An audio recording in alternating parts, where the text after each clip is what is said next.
मान लो कि तुम एक इनविंसिबल एम्परर हो जो अपनी जनरेशन को पूरी तरह से डोमिनेट कर रहा है बिना किसी खास अपॉर्चुनिटीज के, बल्कि तुमने अपनी जिंदगी में आने वाली सबसे कीमती अपॉर्चुनिटीज, एलिक्सर्स, टेक्निक्स, आर्टिफैक्ट्स सारे अपने 8 एम्प्रेसेस के अंदर डिवाइड किए ताकि वो सब तुम्हारे साथ कीप अप कर सके। पर बात यहीं से बिगड़ने लगती है क्योंकि उसकी इन एम्प्रेसेस को ऐसा लगने लगता है कि इनका टैलेंट अपने एमसी से भी ज्यादा है और बस अपने एमसी ने ही इनको होल्ड बैक कर रखा है और ऐसी कीमती अपॉर्चुनिटीज का लालच देके हम सबको अपने झांसे में फंसा के हमारी फ्रीडम को छीन लिया है। इसीलिए आज जब हमारा एमसी अपनी आखिरी ट्रिबुलेशन को पार कर सेजहुड को अचीव करने वाला था, तभी इन 8 ने कुछ ऐसा किया जिससे हमारा एमसी फेल हो जाता है। पर बात यहाँ खत्म नहीं होती क्योंकि अपना एमसी और ये 8 की 8 एम्प्रेस आ चुके हैं हम अपने पास्ट के अंदर, जहाँ अब अपने एमसी ने कसम खाई है कि इस बार वो इन लोगों की कुछ मदद नहीं करने वाला और इनको पता चलेगा कि मेरे बिना इनकी औकात क्या है। वेल कहानी का सार तो मैं तुम लोगों को बता चुका हूँ, तो चलो अब इस कहानी को डिटेल में शुरू करते हैं। चैप्टर नंबर 1,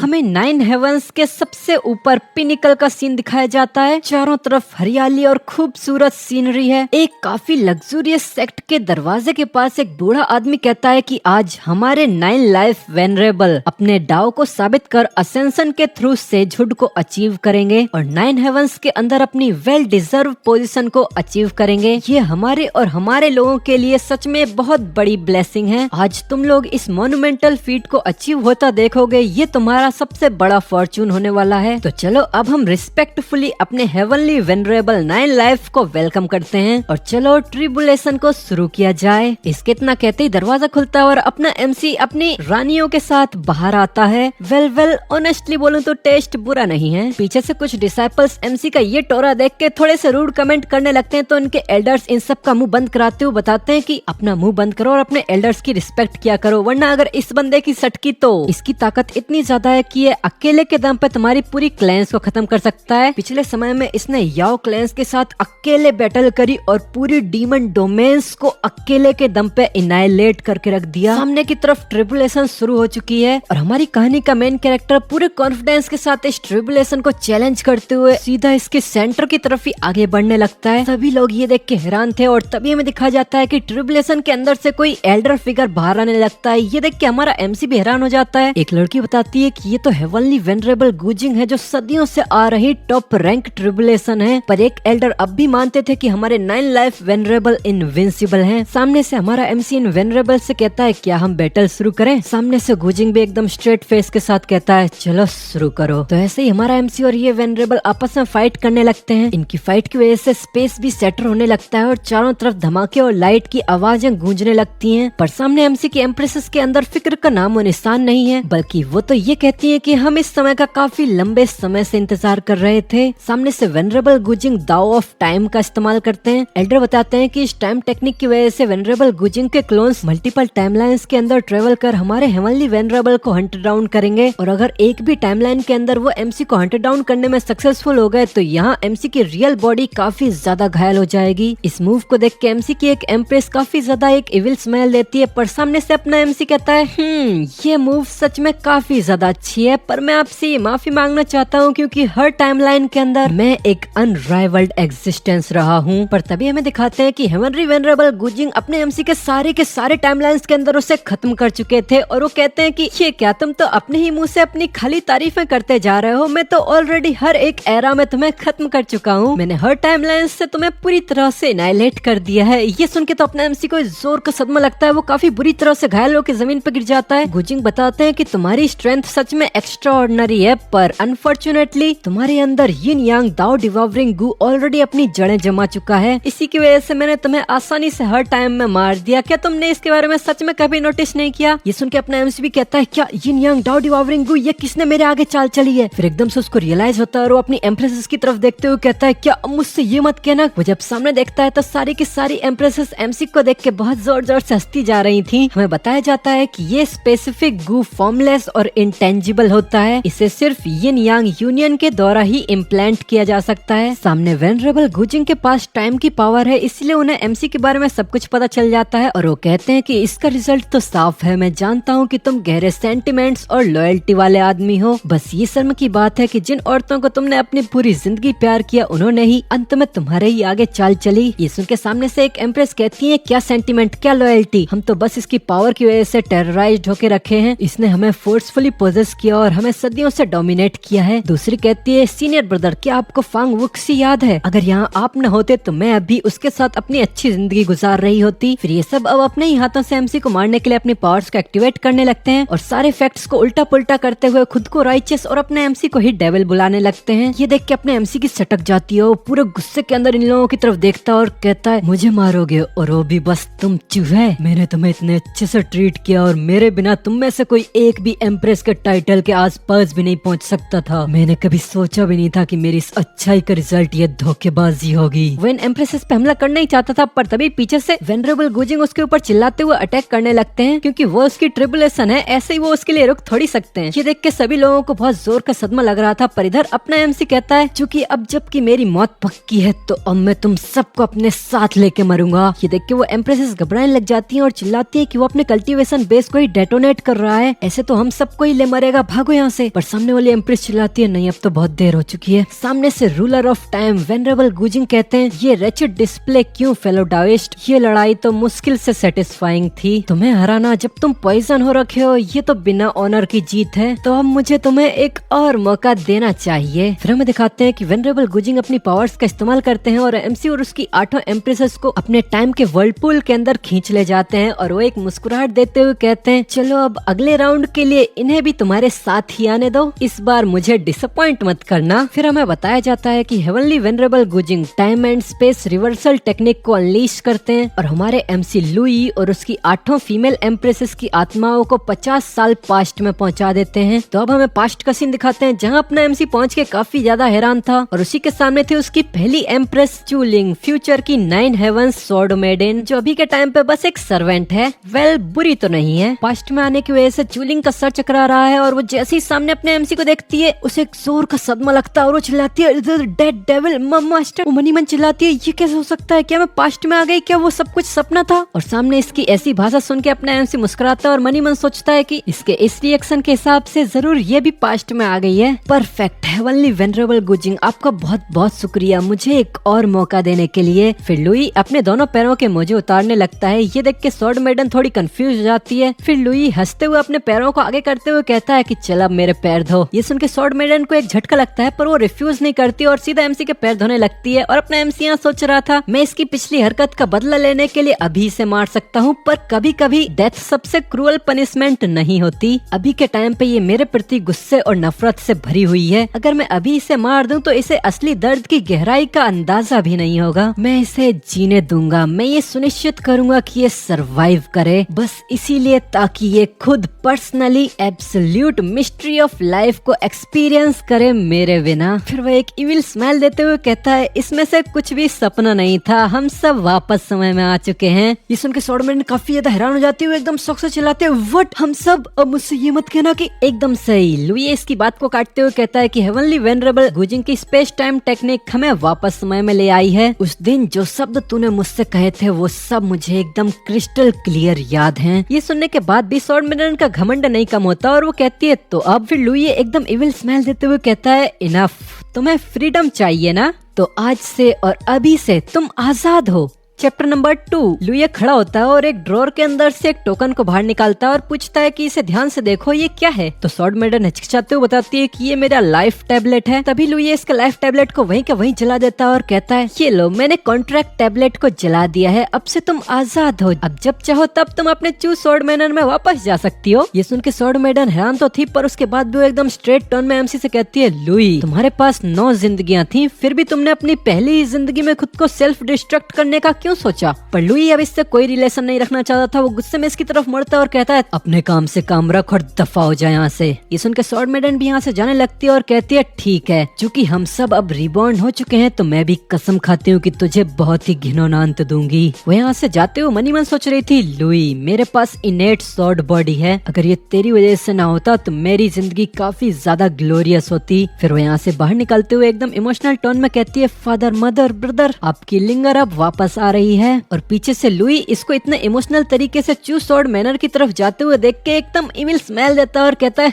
एक बास्टर्ड फादर, एक सेमलेस मदर, एक ट्रेस ब्रदर और ये बेचारी लड़की। एक बार जब तुम वापस जाओगी तब तुम्हें समझ में आएगा कि असली शैतान की गुफा किसे कहते हैं। इस जिंदगी में मैं एब्सोल्युटली इन्हें कोई दया नहीं दिखाऊंगा। इस जिंदगी में ये 8 औरतों की जंजीरें मुझे नहीं रोक पाएंगी और मैं डेफिनेटली इससे हाई रिलम के अंदर असेंड जरूर करूंगा। एमसी ने भी दरवाजा लगा ही था पर तभी एक लंबी टांग वन शॉट करते हुए दरवाजा तोड़ के लुई पे अटैक करने लगती है। इसे देख के लुई के दिमाग में सिर्फ एक ही नाम आता है, फेरी रेड सिल्क। नहीं, इस जिंदगी में तो इसका नाम अभी सिर्फ यू होंगलिंग है। और हमें सामने दिखाते हैं दरवाजा तोड़ के वही लड़की लुई के पास आती है और गुस्से में उसका नाम चिल्लाती है। यू होंगलिंग तुरंत ही एमसी के ऊपर हमला कर देती है और चिल्लाती है कि आज मैं तुझे डेफिनेटली मार दूंगी। पर लुई भी इतना ताकतवर है जो बिना किसी टेक्निक का इस्तेमाल किए सीधा एक हाथ से उसकी गर्दन पकड़ता है और बीच हवा में उसकी टांग से उल्टा लटका लेता है। फिर एकदम से उसके करीब आते हुए एकदम डेडली टोन में कहता है कि तू अब भी मेरे ऊपर स्ट्राइक करने की हिम्मत करती है। और लुई ने इसे इस तरीके से लॉक कर रखा था जिससे ये लड़की बिल्कुल हाथ भी नहीं हिला पा रही थी और वो कहती है तो क्या कर रहा है। पर लुई इसके साथ ज्यादा कुछ नहीं करना चाहता था क्योंकि उसे पता था कि इसका भी भाग्य ज्यादा अच्छा नहीं होने वाला है। और वो कहता है कि आज तो खुद अपने हाथों से पहले मेरा दरवाजा फिक्स करेगी और अगर तू ये नहीं कर पाई तो मैं सीधा तेरी गर्दन मरोड़ के तेरी जिंदगी बाहर निकाल दूंगा। पर भले यहाँ होंगलिंग लॉक हो रखी है उसके बावजूद अपनी कांपते आवाज में कहती है मैं रिफ्यूज करती हूँ। अगर ये तेरी वजह से न होता तो अभी के टाइम पे मैं फेंग वोक्सी के साथ होती। ये सुन के लुई हंसते हुए कहता है तो इस जिंदगी में भी अगर तुम उसे ढूंढने के लिए उम्मीद लगा के रखी हो तो तुम्हें अपना बेस्ट देना होगा, है ना।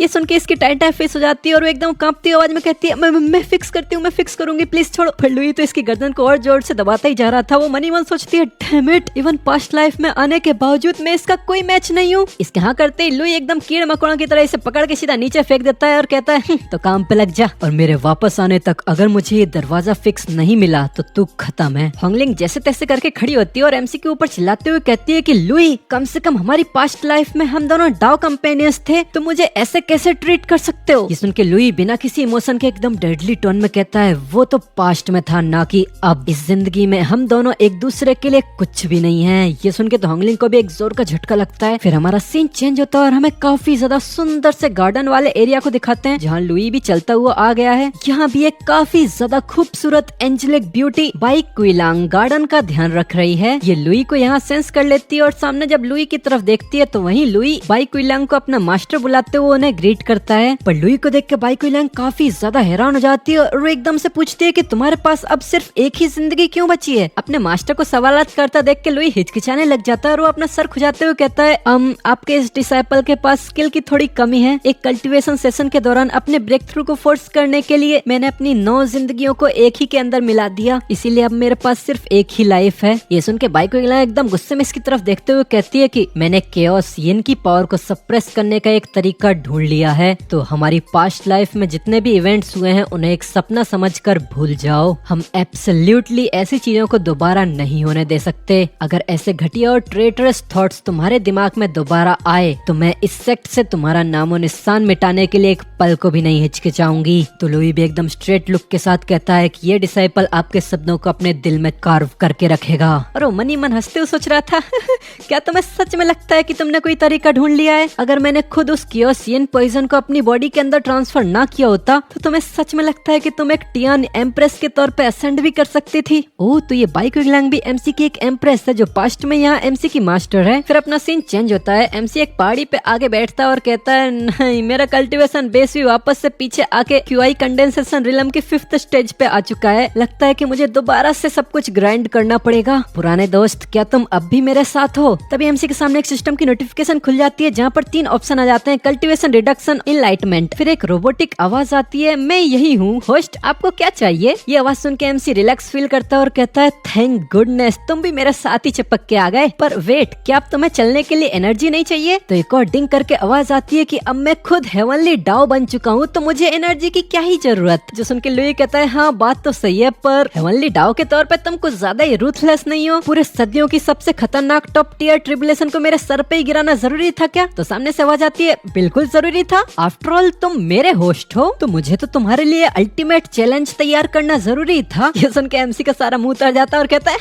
Thanks a lot. चलो अब अपना कल्टीवेशन शुरू करते हैं। तो सिस्टम भी एमसी को इग्नोर करते हुए कहता है you are welcome. 9 life undying heavenly scripture की कल्टीवेशन शुरू की जा रही है। फिर अपना सीन चेंज होता है और अब हमें स्वॉर्ड मिनन की तरफ का सीन दिखाया जाता है। हमें चू स्वॉर्ड मैनर के बाहर का सीन दिखाते हैं। यहाँ स्वॉर्ड मिनन ठकी हारी काफी सारी सीढ़ियाँ चढ़ते चढ़ते काफी ज्यादा सुंदर तरीके से ऊपर चढ़ाई है। हफ्ते हफ्ते ऊपर चढ़ के कहती है फादर मदर मैं वापस आ गई। वो अपने घर के दरवाजे पे आके काफी ज्यादा इमोशनल हो गई थी। पर इस मैनर का गार्ड जब इस लड़की को देखता है तो काफी ज्यादा हैरान हो जाता है और मनी मन सोचता है क्या ये सच में एल्डेस्ट मिस है, ये वापस से यहाँ क्यों आ गई है। वो तुरंत इसको यहीं रोकता है और कहता है ये भिखारी कहाँ से रेंगता हुआ ऊपर आ गया है। इस चू स्वॉर्ड मैनर में तेरे जैसे कचरे के लिए कोई जगह नहीं है, दफा हो जाए यहाँ से। इस गार्ड के रिएक्शन को देख के ऐसा लग रहा था कि जैसे वो इस लड़की को बचाने के लिए यहाँ से दूर ले जाने की कोशिश कर रहा है। पर ये रिएक्शन देख के स्वॉर्ड मैनर काफी ज्यादा कंफ्यूज जाती है और वो कहती है कि मैं कोई भिखारी नहीं हूँ, मैं इस घर की एल्डेस्ट मिस हूँ, मेरा नाम चूलिंग है। पर वो गार्ड जब देखता है कि हाथ से रोकने पर नहीं रोक रही है तो तुरंत ही अपनी तलवार निकाल लेता है और चिल्लाता है बेशरम ये जंगली चूहा कहाँ से आया, इसकी हिम्मत कैसे हुई जो ये एल्डेस्ट मिस का भेष बना के आया है। इसी पल दफा हो जाए यहाँ से वरना मेरी ब्लेड को दया न दिखाने के लिए ब्लेम मत करना। ये सुन के स्वॉर्ड मैनर तुरंत ही आगे बढ़ के इसकी तलवार ही पकड़ लेती है और एकदम इमोशनल टोन में कहती है चूसी जरा मुझे ध्यान से देखो, मेरा चेहरा देखो, मैं चूलिंग हूँ। जब मैं छोटी थी तब तो तुम मुझे अपनी गोद में बिठा के भी खिलाते थे, तुमने मुझे कितनी बार कैंडीज भी दिलाई थी याद है। ये सुन के वो गार्ड एकदम से इसका हाथ झटकारता है और चिल्लाता है तेरे अंदर तो चू फैमिली की कोई ब्लड लाइन भी नहीं है, तू वापस क्यों आई है। और वो मनी मन घबराते हुए सोच रहा था क्या इसका दिमाग घास चढ़ने गया है। फाइनली जैसे तैसे करके ये लड़की इस डेविल के डेंस से एस्केप कर पाई थी, फिर भी यहाँ वापस आके क्या खुद को खुद की कब्र में फेंकने आई है। सामने से वो स्वॉर्ड मैनर अब भी जोर जोर से चिल्लाती जा रही थी भले ही मैं यहाँ चू फैमिली की कोई बायोलॉजिकल डॉटर नहीं हूँ, पर फादर और मदर ने मुझे खुद की फ्लैश एंड ब्लड की तरह ट्रीट किया है, नहीं उससे भी ज्यादा बेहतर तरीके से। तो पीछे वाला एक गार्ड समझ जाता है और वो चिल्लाता है ये तो सच में एल्डेस्ट में से चूलिंग वापस आ गई है। सामने वाला गार्ड सोचता है खत्म हो गया, अब ये सब कुछ खत्म हो गया। गार्ड के एक बार चिल्लाते ही इस चू स्वॉर्ड मैनर के लॉर्ड जो इस स्वॉर्ड मैनर के फादर भी हैं, वो अपनी बेटी की झूठी फिक्र दिखाते हुए आ जाता है। पीछे से उसकी वाइफ भी आ रही थी। इनके यहाँ आते ही वो लड़की तो तुरंत फादर के गले लग जाते और चिल्लाते फादर लिंगर अब वापस आ गई है। अपने फादर को गले लगाते ही वो तुरंत रोने लग जाते हैं। उसकी मदर भी झूठी फिक्र जताते हुए इसके आंसू पहुंचती है। वो ये पूछते हैं कि तू इतने समय से थी कहाँ। तो ये बताती है कि मुझे ग्रेट डाउस सेक्ट ने हॉस्टेज बना लिया था, उन लोगों ने मुझे आपसे कांटेक्ट भी नहीं करने दिया, पर मैं चुपके से वहाँ से भाग गई। अब मैं वादा करती हूँ मैं फादर और मदर को कभी छोड़ के नहीं जाऊंगी। तभी पीछे से एक बंदा आता है जो स्वॉर्ड मेडन को देख के वहीं पर ही लड़खड़ाने लगता है। उसका गार्ड उसे संभालता है पर वो बंदा तो वहीं पे ही रोने लग जाता है और मनी मन सोचता है थैंक गुडनेस मेरी एस्केप गोट वापस आ गई, अब मैं डेफिनेटली बच जाऊंगा। और हमें पता चलता है ये है चू सेफाई चूलिंग की एल्डर ब्रदर, स्वॉर्ड मेडन का बड़ा भाई। ठीक है, हमारा सीन चेंज जो के लुयू की तरफ आता है। वो पूरी कंसंट्रेशन के साथ अपनी कल्टीवेशन कर रहा था और बताया जाता है दी फर्स्ट हेवन जहाँ ग्रेट डाउस सेक्ट लोकेटेड है, ये सबसे कमजोर दुनिया है जिसके अंदर वर्ल्ड की कल्टीवेशन रिलम्स प्रीनेटल, पोस्टनेटल, ची गैदरिंग, ओरिजिन कोर, सेटरिंग इन्फेंट, वाइड रिफाइनिंग, डाउ इंट्रीगेशन के अंदर डिवाइडेड हैं। अपने पिछली जिंदगी के एक्सपीरियंस के साथ लुयू ने पूरे 15 दिनों तक कल्टीवेशन की जिसमें वो क्यूआई रिफाइनिंग के 5th स्टेज से 9th लेयर तक पहुंच गया। इसके बाद उसने तुरंत ही अपनी ओरिजिन कोर को बनाना शुरू कर दिया, पर अचानक से उसको कुछ तो अजीब सा अनकंफर्टेबल फीलिंग आने लगती है और एकदम से वो खून की उल्टी कर देता है और उससे खांसी होने लग जाती है। क्या क्या चल रहा है, मेरी बॉडी की सिर्फ आधी क्यूआई एनर्जी ही कोर फॉर्मेशन में मदद कर रही है, बाकी आधी तो एकदम पत्थर की तरह सख्त हो गई है। काफी ज्यादा छानबीन करने के बाद सिस्टम उसे बताता है कि डिटेक्ट किया गया है कि तुम्हारी बॉडी के अंदर सेलेस्टियल रेजिडिटी पॉइजन है। ये सुन के लुई कहता है क्या सेलेस्टियल रेजिडिटी पॉइजन। उसकी हालत अब भी बहुत ज्यादा खराब हो रखी थी, वो बार बार खांसता ही जा रहा था। उसके बावजूद तो कहता है ये जरूर दोबारा उन घटिया औरतों का ही काम होगा। बस यिन यांग डाउ डिवावरिंग गू से ही उन्हें सेटिस्फेक्शन नहीं मिली तो उन्होंने ये इंश्योरेंस पॉलिसी के तौर पे ये पॉइजन भी ऐड कर दिया। इन्होंने सच में ये सुनिश्चित किया है कि 9 जिंदगियां होने के बावजूद मैं दोबारा अपनी जिंदगी में पीक पर कभी ना पहुंच पाऊं। हाँ,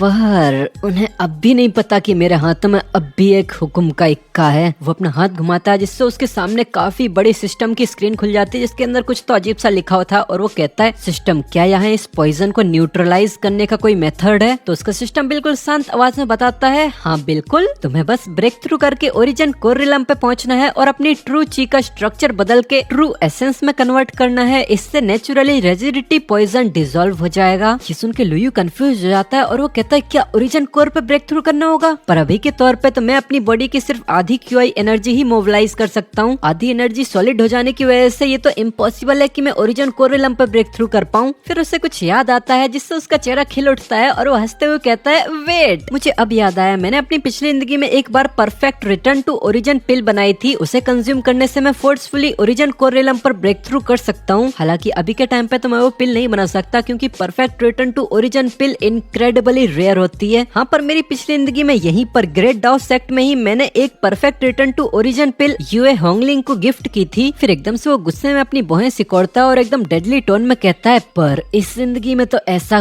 बिल्कुल नहीं होगा। तभी सामने से किसी चीज को इस तरफ आता देख के यूए हैरान हो जाता है। वो जब उसकी तरफ देखता है तो हमें सामने दिखाया जाता है कि एक जायंट और लग्जूरियस दरवाजे के ऊपर एक पंजा से नीचे उतरता है और हमें पता चलता है कि एक क्रेन है। ये जोर से एक अनाउंसमेंट करता है, ये सुनो, ग्रेट डाउ सेक्ट की 92 generation disciple by Quill Long Yue Hongling की अप्रेंटिस, वो क्यूआई गैदरिंग की परफेक्शन स्टेज पर पहुंच चुकी है। सिर्फ 1 महीना और 17 दिन के अंदर उसने ग्रेट डाउ सेक्ट के क्यूआई गैदरिंग रिकॉर्ड को तोड़ दिया है। इनाम के तौर पर उसे supreme grade return to origin pills की एक बोतल दी जाती है, 3 ट्रेजर आर्टिफैक्ट दिए जाते हैं, उसे ट्रू डिसाइपल की पोजीशन पर प्रमोट किया जाता है और 2 डिवाइन एबिलिटीज को सिलेक्ट करने का मौका दिया जाता है। ये सुन के लुई भी सोचने लगता है और कहता है, जैसा कि मैंने एक फ्यूचर एम्प्रेस से एक्सपेक्ट किया था, उसकी कल्टीवेशन स्पीड सच में टेरिफाइंग है। इवन मेरे सिस्टम की असिस्टेंस के साथ भी मैं उससे बस 2 दिन आगे हूँ। फिर एकदम से अपनी चोटी से छलांग लगा देता है और नीचे कूदते हुए कहता है, ठीक है तो चलो आगे बढ़ते हैं। सबसे पहले इस माउंटेन से नीचे उतरते हैं। तो सिस्टम उससे पूछता है, होस्ट आखिर तुम अब कहाँ जाने का सोच रहे हो? तो लुई नीचे उतरते हुए बताता है, एक वॉइड रिफाइनिंग एक्सपर्ट की कब्र के अंदर उस रिटर्न टू ओरिजिन पिल को दोबारा हासिल करने जो राइटफुली मेरी ही है। फिर हमारा सीन चेंज होता है। ग्रेट डाउ सेक्ट से 500 किलोमीटर दूर एक जंगल के बीच स्थापित एक एंशिएंट टूम के अंदर। यहीं पर चलते चलते यूए होंगलिंग भी अंदर आ चुकी है और वो मनी मन सोचती है, मेरी पिछली जिंदगी के मेमोरीज के हिसाब से यहाँ के लोग इस जगह को 1 महीने के बाद डिस्कवर करने वाले हैं। फिर होंगलिंग एकदम कॉन्फिडेंस में चलते हुए एक गुफा के अंदर घुसती है, वहाँ का दरवाजा खोलती है, एक गली से अंदर आगे बढ़ने लगती है और मनी मन सोच रही थी, इस जगह के सबसे ज्यादा कीमती ट्रेजर्स यहाँ छुपे हैं। इनके अंदर है 9 लाइव्स अनडाइंग हेवनली स्क्रिप्चर का एक फ्रेगमेंट और एक परफेक्ट रिटर्न टू ओरिजिन पिल। फिर तुरंत आगे बढ़ते उन ट्रेजर्स के करीब आती है और सबसे पहले एमसी की 9 लाइफ हेवनली स्क्रिप्चर को उठाते हुए बड़ी खुशी से कहती है, सीनियर ब्रदर इस बार मैं आपसे एक कदम आगे हूँ। पर जब वो स्क्रिप्चर को खोल के देखती है तो उसकी आंखें फटे की फटी रह जाती है। वो एकदम से काफी ज्यादा शॉक हो जाती है और हमें दिखाया जाता है वहाँ पर ल्यूयू के हैंड राइटिंग में बड़े ही प्यार से लिखा है, डिच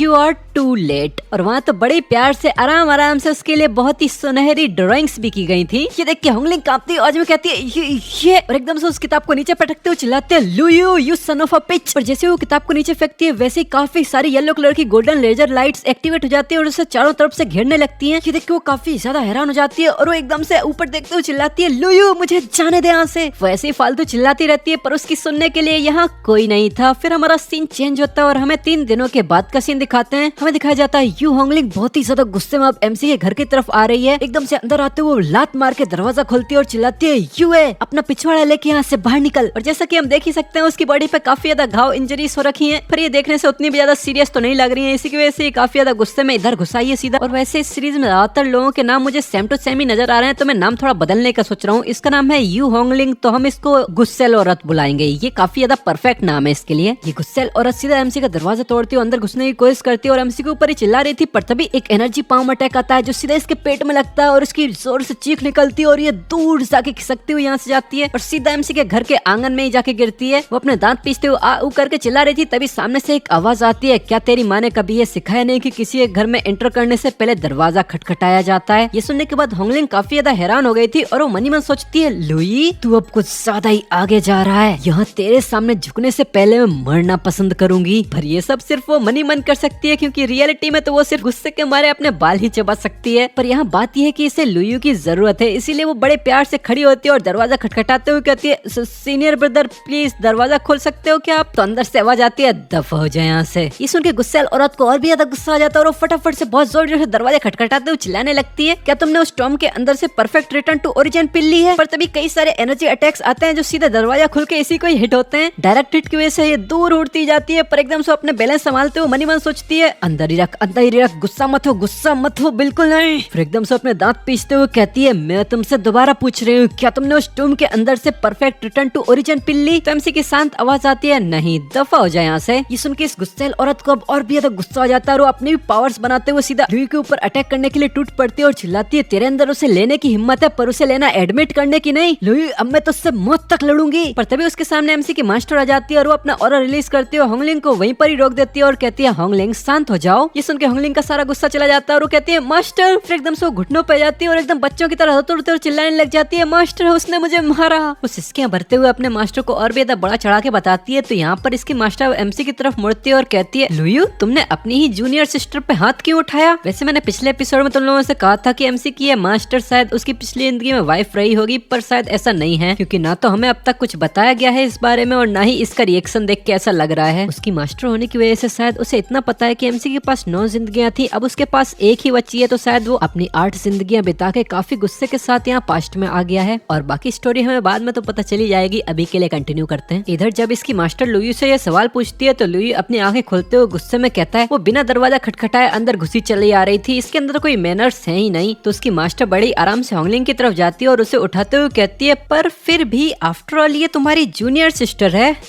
चलो भूल जाओ। वैसे होंगलिंग तुम यहाँ लुयू से क्या कराने के लिए आई थी? तो ये गुस्सैल औरत सीधा एमसी की तरफ उंगली पॉइंट करते हुए कहती है कि उसने एक परफेक्ट रिटर्न टू ओरिजिन पिल ले ली है, इसके पास तो इसका कोई यूज भी नहीं है, इसीलिए मैं उसके साथ इसके बारे में कुछ ट्रेड करना चाहती थी। इसकी बात सुनने के बाद लुयू की मास्टर उसकी तरफ मुड़ती है और कहती है लुयू तुम्हारा एप्टीट्यूड एक्सेप्शनल है, तुम्हें तो absolutely perfect return to origin pill की कोई जरूरत नहीं है, क्यों ना तुम ये अपनी जूनियर सिस्टर को ही दे दो। अगर तुम्हें या किसी चीज की जरूरत हो तो मैं तुम्हें वो प्रोवाइड कर सकती हूँ। पर इतनी आराम से एमसी को समझाने के बावजूद लुयू अब भी बिल्कुल एटीट्यूड में बैठा हुआ था और इससे कहता है माफ करना पर मुझे भी इस perfect return to origin pill की जरूरत है। ये सुनकर होंगलिंग एमसी की तरफ उंगली करते हुए चिल्लाती क्या बकवास कर रहे हो लुयू, क्या तुम्हें सच में ऐसा लगता है कि बिना तुम्हारी इस परफेक्ट पिल के मैं अपनी ओरिजिन कोर को कंडेंस नहीं कर सकती? इतनी चिल्ला चोट की वजह से अब लुयू का भी कंसंट्रेशन ब्रेक हो जाता है और वो नीचे उतरता है और अपने हाथ में वही रिटर्न टू ओरिजिन पिल को निकालता है और एक गहरी सांस छोड़ता है। ये देख के उसकी मास्टर खुश हो जाती है और कहती है there we go, that's a good boy. वो भी एमसी की तारीफ कर ही रही थी तभी एमसी एकदम से मुस्कुराता है और ही करते हुए एकदम से वो पिल सीधा अपने मुंह में डाल लेता है और अपनी मास्टर के सामने से चबाते हुए निकल जाता है। ये देख के उसकी मास्टर भी हैरान हो जाती है और कहते हैं लुयू तुम। उसकी मास्टर इससे काफी ज्यादा डिसअपॉइंट हो गई थी, पर ये देख के अब वो गुस्सैल औरत और भी ज्यादा गुस्सा हो जाती है और तुरंत ही पीछे मुड़ जाती है और चिल्लाती जाती है लुयू तू बस देख मैं कैसे अपनी स्कैर्ड कोर को कंडेंस करूंगी और तुझसे अपनी इस बेइज्जती का बदला लूंगी। और अब ये दुश्मनी देख के उसकी मास्टर और भी ज्यादा डिसअपॉइंट हो जाती है और वो गहरी सांस छोड़ते हुए कहती है मुझे पता है कि तुम्हारे अंदर अब भी गुस्सा भरा हुआ है, पर क्या इतना एक्सट्रीम जाना जरूरी था? और यहीं उसके खूबसूरत मास्टर का डिसअपॉइंटेड चेहरे के साथ अपना सीन चेंज होता है और हमें चू स्वॉर्ड मैनर का सीन दिखाते हैं जहाँ पर स्वॉर्ड मैडन को कोई चम्मच से खाना खिला रही थी और एकदम मीठी आवाज में कहती है लिंगर तुम्हारी मदर ने ये एमराल्ड राइस कोंगी खुद अपने हाथों से स्टीम की है, बस तुम्हारे लिए, जरा स्वाद लेके देखो क्या ये अच्छे बने? ये खाने के बाद स्वॉर्ड मैडन काफी ज्यादा खुश हो जाती है और वो काफी ज्यादा भावुक होते हुए अपनी मदर से कहती है थैंक यू मदर, तुम्ही मुझे इस पूरी दुनिया में सबसे ज्यादा अच्छे से ट्रीट करती हो, मैं इस जिंदगी में आपकी और फादर की साइड से कभी जुदा नहीं होना चाहती। ये सुनकर उसकी मदर नौटंकी करते हुए कहती है क्या सच में? क्या तुम्हारे खुद के बर्थ पेरेंट्स से भी ज्यादा अच्छे से? ये सुनकर वो मुस्कुराते हुए कहती है कि वो तो मुझे जन्म देने के बाद ही गायब हो गए थे, ऐसा पॉसिबल भी कैसे है कि वो मेरे प्रति तुम्हारे और फादर के ट्रीटमेंट के साथ कंपेयर किए जा सके? ये सुनकर उसकी मदर हंसते हुए पीछे मुड़ जाती है और कहती है ठीक है तो चलो इतना काफी है, अब जल्दी करो और थोड़ा आराम कर लो। ये सुनकर स्वॉर्ड मैडन भी पीछे से बस हुम कर लेती है और इधर ये औरत मनी मन हंस रही थी, बहुत ही ज्यादा सनकियों की तरह हंसती जा रही थी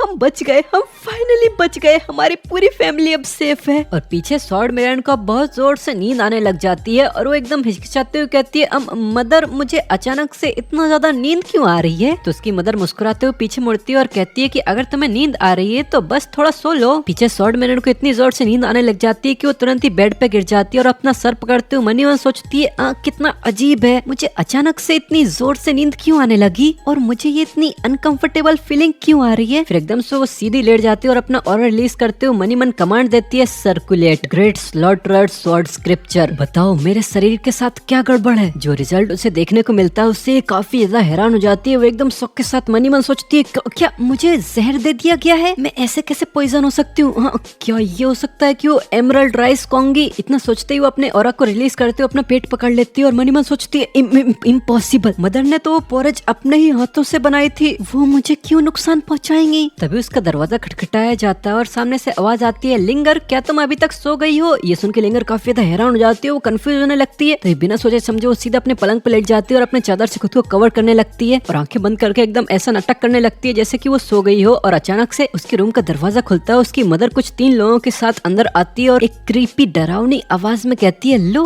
कम हो गया, पॉइजन ने भी अपना इफेक्ट करना शुरू कर दिया है, अब हम भी अपना काम शुरू कर सकते हैं। और हमें दिखाया जाता है पीछे से उन तीनों लोगों में से एक बंदा तो उसका खुद का बेटा है, जो मुस्कुराते हुए अपनी मदर से कहता है, मदर जितना लोग कहते हैं आप सच में उतनी ही इम्प्रेसिव हो। The older the ginger the spicier the spice. इस कहावत का मतलब होता है अदरक जितनी ज्यादा पुरानी होती है उतनी ज्यादा उससे मसाला स्पाइसियर बनता है। इधर भी दोनों ही माँ बेटे एकदम डेडली लुक देते हुए स्वॉर्ड मेडन की तरफ घूरने लगते हैं। मदर कहती है, आ जाओ, इसे यहाँ से लेके जाओ और अपने ओल्ड एंसेस्टर को डिलीवर कर दो। ये सुनकर उसका बेटा भी एकदम डरावने तरीके से हंसने लग जाता है, पर इन्हें नहीं पता कि स्वॉर्ड मेडन को इनकी बातें एकदम क्रिस्टल क्लियर सुनाई देती जा रही हैं। और अपने ही माँ और भाई से ये डरावने शब्द सुनने के बाद लिंगर का तो मानो दिल ही टूट चुका था। उसे एक बहुत जोर का सदमा लगा था, उसकी आंखों से आंसू थम ही नहीं रहे थे। चैप्टर नंबर 4 हमें दिखाया जाता है कि दो सर्वेंट स्वॉर्ड मेडन को उठा के एक डायरेक्शन में आगे बढ़ते जा रहे थे और उन्हीं के पीछे स्वॉर्ड मेडन का पूरा परिवार भी चलता हुआ आ रहा था। तभी स्वॉर्ड मेडन का फादर एक सर्वेंट को बुलाता है और उससे पूछता है, क्या तुमने चूसी को ठिकाने लगा दिया? ये चूसी वही गार्ड है जिसने स्वॉर्ड मेडन को अंदर आने से शुरुआत में रोका था। तो उसका सर्वेंट बताता है, माय लॉर्ड, हमने चूसी और उसके परिवार को पूरी तरह से ठिकाने लगा दिया, कोई सर्वाइवर नहीं बचा। उस सर्वेंट को याद करते ही इस मैनर लॉर्ड की भौहें खड़ी हो जाती हैं और ये इरिटेट होते हुए कहता है, एक्सीलेंट, मैंने तो कभी सोचा भी नहीं था कि मेरी इस ग्रैंड डिजाइन को खराब करने वाला एक सर्वेंट भी हो सकता है। फिर वो गुस्से में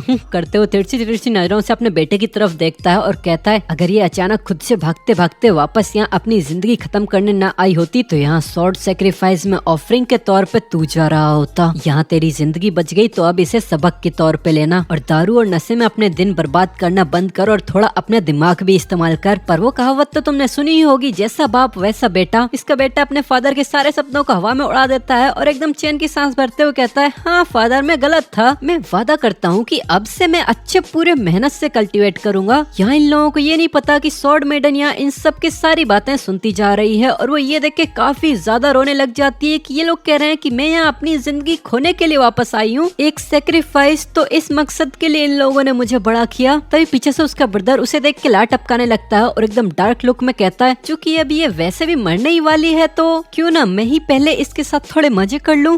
इसमें मैं आधा ही घंटा लूंगा बस। पर ये सुन के गुस्से में थप्पड़ा मारने की बजाय उसका बाप गुस्से में बस उसके कान पकड़ के खींचने लगता है और चिल्लाता है, किस तरह की घटिया बातें कर रहा है तू? अगर कुछ नहीं तो ये नाम के तौर पे तेरी बहन है। मेरे चू स्वॉर्ड मैनर की रेपुटेशन को कचरे में मत फेंक। जो सुनकर उसका बेटा आ ऊ करते हुए कहता है, डैड इसमें दर्द हो रहा है, रुको, वो तो बस दो मरे हुए स्लेव्स की पैदाइश है, नाम से हमारा खून का रिश्ता थोड़ी बन जाता है। पर ये सुन के स्वॉर्ड मेडन को एक और बड़ा सदमा लगता है और वो मनी में सोचती है, तो मेरे बायोलॉजिकल पेरेंट्स को इन्हीं लोगों ने मर्डर किया था। तभी स्वॉर्ड मेडन की मदर मुस्कुराते हुए उसके फादर के पास आती है और कहती है, कम ऑन, अब वैसे भी तो मरने ही वाली है, क्यों ना हम 1 घंटे के लिए अपने बेटे को उसके साथ रहने देते हैं। तो उसका फादर इसकी तरफ देखते हुए कहता है, एब्सोल्युटली नॉट, हम ओल्ड एंसेस्टर की स्वॉर्ड रिफाइनिंग में जरा भी देरी नहीं कर सकते, वरना हमारी पूरी फैमिली उनका गुस्सा झेलेगी। पर अब स्वॉर्ड मेडन उसकी मदर को ही इतनी बुरी बातें बोलता देखती है तो उसे काफी ज्यादा गुस्सा आने लगता है और वो मनी में सोचती है, मैंने उसे अपनी पूरी जिंदगी अपनी खुद की मदर की तरह ट्रीट किया और फिर भी मेरे बारे में वो इतनी घटिया बातें भी बोल सकती है। अब वो रिग्रेट करने लगती है और मनी मन सोचती है, लुई, क्या ये वो सच्चाई है जिससे तुम मुझे प्रोटेक्ट करने की कोशिश कर रहे थे? तो ये वो रीजन है जिसके लिए तुमने मुझे वापस अपने घर नहीं आने दिया था। वो अपने पास्ट सीन को याद करती है जहाँ वो लुई के साथ खतरनाक ट्रेनिंग कर रही थी,